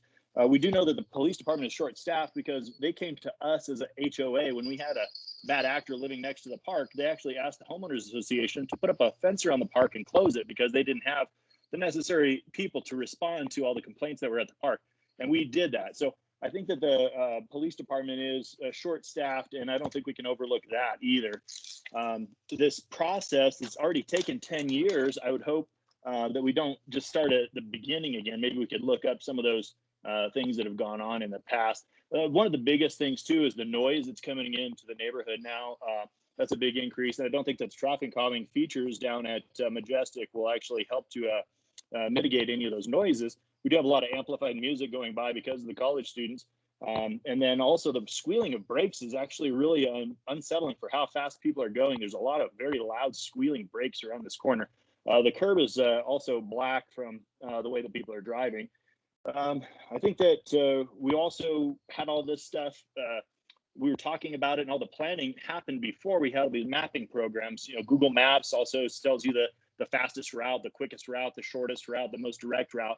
And we hit all of those things. So I think that we get a lot of traffic that normally, based on traffic principles, wouldn't be coming through our neighborhood. But now, since the phone is telling you which way to turn, it builds habits, and people come through here, has cut through traffic quite a bit, which has also impacted the speeds that we're getting on those University and Highland Mesa streets for sure. I think that everybody else here can attest, at least anecdotally, that the speeds have gone up, not down, since that has happened. Also, we were also talking about Route 66 improvements that were supposed to happen by the developer, Upper City on the Pines, before any of this stuff went into place. There was talks of a 4-lane Route 66 that has not happened yet. There was also talks of a stoplight at Thompson Way and Route 66 that has not happened yet. And so I think that we've really put the cart before the horse in opening this. And I think that our mitigation measures might fall short because of our lack of understanding the entire problem here. I hope that that was concise and direct enough. I don't want to take up more of your time, but I do think that those are important things to consider because this bridge and this ground has already been crossed. So thank you for your time and your consideration. Anything you need to know, I live on Axe Handle and Highland Mesa, and Highland Mesa dead ends into my driveway. And that's where I show you those videos earlier as people are coming around that corner. I don't know if you could hear the turbos on that Ford Raptor that came through there, but that is a very common occurrence, and also smoking diesel trucks around that corner for some reason. So without any further, thank you very much. Thank you. All right. And Greta has posted a comment that we also received by email. Greta, are you still on the line? Would you like to address the commission, or would you like me to read your comment? Chairwoman Lead, obviously I'm not Greta. This is Andrew. Oh, hey, Andrew. Good evening. How are you? Evening, I appreciate the time that you and the commissioners are taking to look at this. And I live with Greta at the corner of University and Majestic. We're one of the couple of homes in this neighborhood that has the infamous ability to say we've actually had a car come through our back fence and into our backyard at about 1:30 in the morning. This particular individual was trying to impress his driver while showing her that he could drift. So it's the issue we've got is you've got a long straightaway, and it's kind of becoming a racetrack.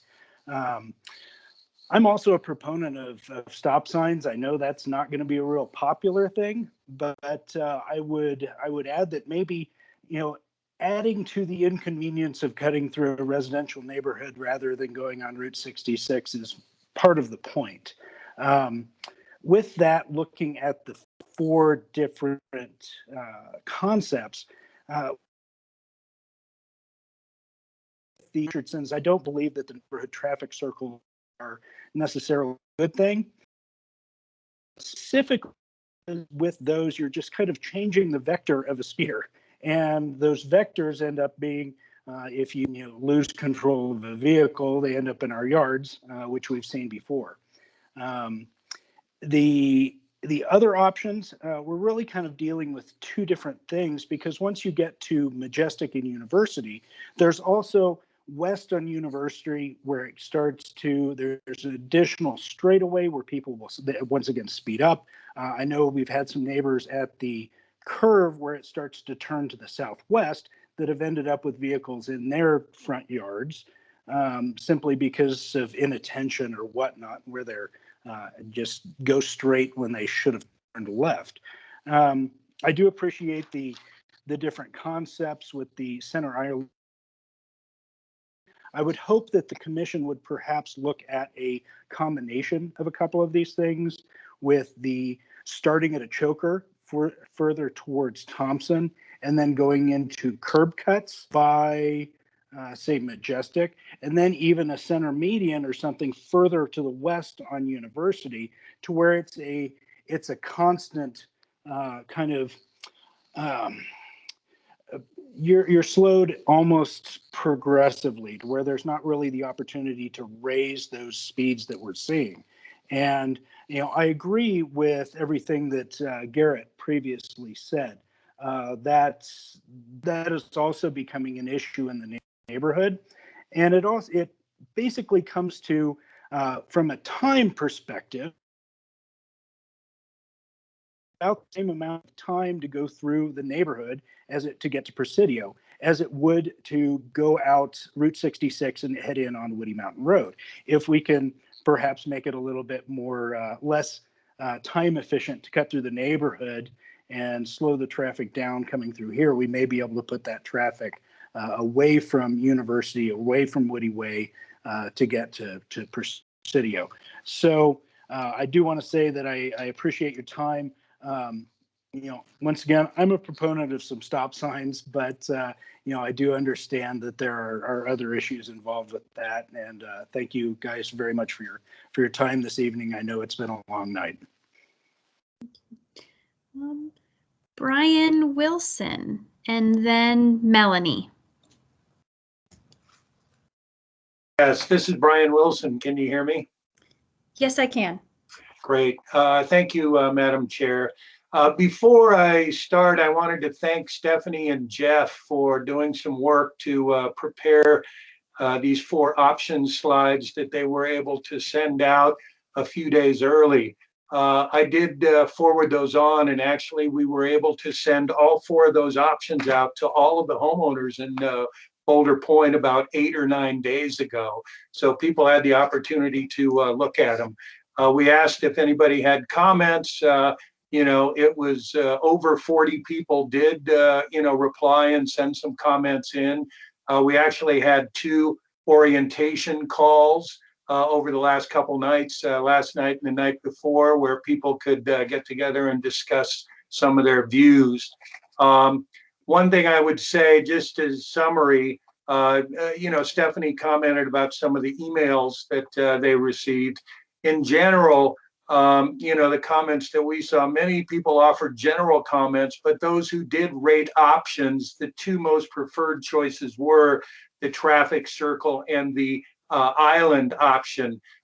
You've heard comments from other owners that wouldn't, that would make this comment unsurprising, but there were a few people that were strongly disapproving of the circles. So that was definitely there. Some other general comments that came in was, there was a concern about safety for bicyclists, especially with like option 2 and 4. They did talk about increased law enforcement, and there was, a couple people who did call out support for those permanent speed radar signs that Stephanie has talked about with some of the other options.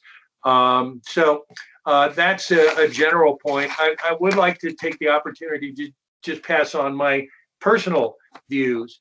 And I think generally what I would say is that if you looked at a way where you could possibly slow down traffic that's coming from the east on University before it even gets to Boulder Pointe, before it even enters the neighborhood, that would be a big help. And then if you look at the speeding traffic coming from the west, I do think that needs to be slowed down long before it ever even gets close to Majestic. Really, some of the cars that are traveling at high speeds are starting to race even as far back as Highland Mesa. If I look at the options that we had, I do think that the circles are less effective in the T intersections, which has been commented on several times. I do think that the island concept, option number 3, would look the nicest. It's nice from an aesthetic perspective, and the other 2 options create some additional problems, including the bicycle safety issue. But if you looked at trying to slow down traffic from the east, I would consider an island, not just at like Tombaugh, but I would even consider putting it further to the east, even as far, east of Thompson, even where the speed limit drops from 35 to 25. Another option, if you don't want to move that island out there, I know Stephanie talked about stop signs in the neighborhood, but I don't know if she would feel differently about even potentially a stop sign at University and Thompson, which would definitely slow people down traveling from Woodlands Village, going west into Boulder Pointe. So that's an option, in which case, if you slowed it down that far east, you wouldn't even need to put in a traffic calming device, whether it was a center island or a traffic circle at Tombaugh or Majestic. If traffic slowed down before they got there, we do know that half of the traffic turns left to the south at Majestic. And that acts as a bit of a calming influence on other cars that are going straight. And then to slow down traffic from the west, I would consider at least 1 island and maybe even 2 between University and Highland Mesa and all the way up to University and Majestic. I definitely support the permanent radar feedback stations, and it might be good to have one. I don't know if a single station can work in both directions, but 1 or 2 of those, and I guess that's what my thoughts is. So again, I appreciate the time and effort that the commission is putting in. I appreciate the help that we've gotten from the staff, and thank you for letting me take your time. I guess the last group I'd like to thank is everybody that replied to the emails, all of the neighbors in Boulder Pointe, and all of the people that stayed around, tonight to share their comments. So a lot of people deserve a lot of credit. Thank you. Thank you. And I think it would be important to just communicate as to why we did look at these as separate issues. And the reason that we separated, the Transportation Commission recommended separating out the Woody Way, which we'll talk about at a future commission meeting, from the potential traffic calming at these intersections on University, is that there was a speed issue when Woody Way was closed, and there will be a speed issue when Woody Way is open. So that is why, and we also wanted to accelerate and focus on addressing that speed issue at those intersections, knowing that it existed before and it would likely exist after. So that's just a little bit of background. Understand they are related, but that's why we're looking at them as 2 separate projects, essentially. So with that, I would like to have a comment here from Melanie. And then after Melanie is Richard Henn. Melanie, would you like to address the group, or would you prefer that I read your comment?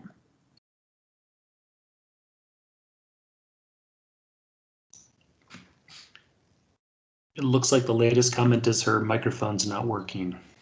Okay. So the comment from Melanie is that she lives at the corner of University and Highland Mesa. We moved here this summer and heard about this traffic problem after asking neighbors concerned of the very high speeds through this intersection and down University. I work from my office at home and listen to cars all day long. The speeds are so high, it is unbelievable. I hope that this current University Avenue project includes University west of Highland Mesa as well. And the follow-up comment, I agree that the Woody Way cannot be separated. The amount of traffic that turns left on Highland Mesa and at the speeds they do so is large. I watch it all day long, 8 hours a day.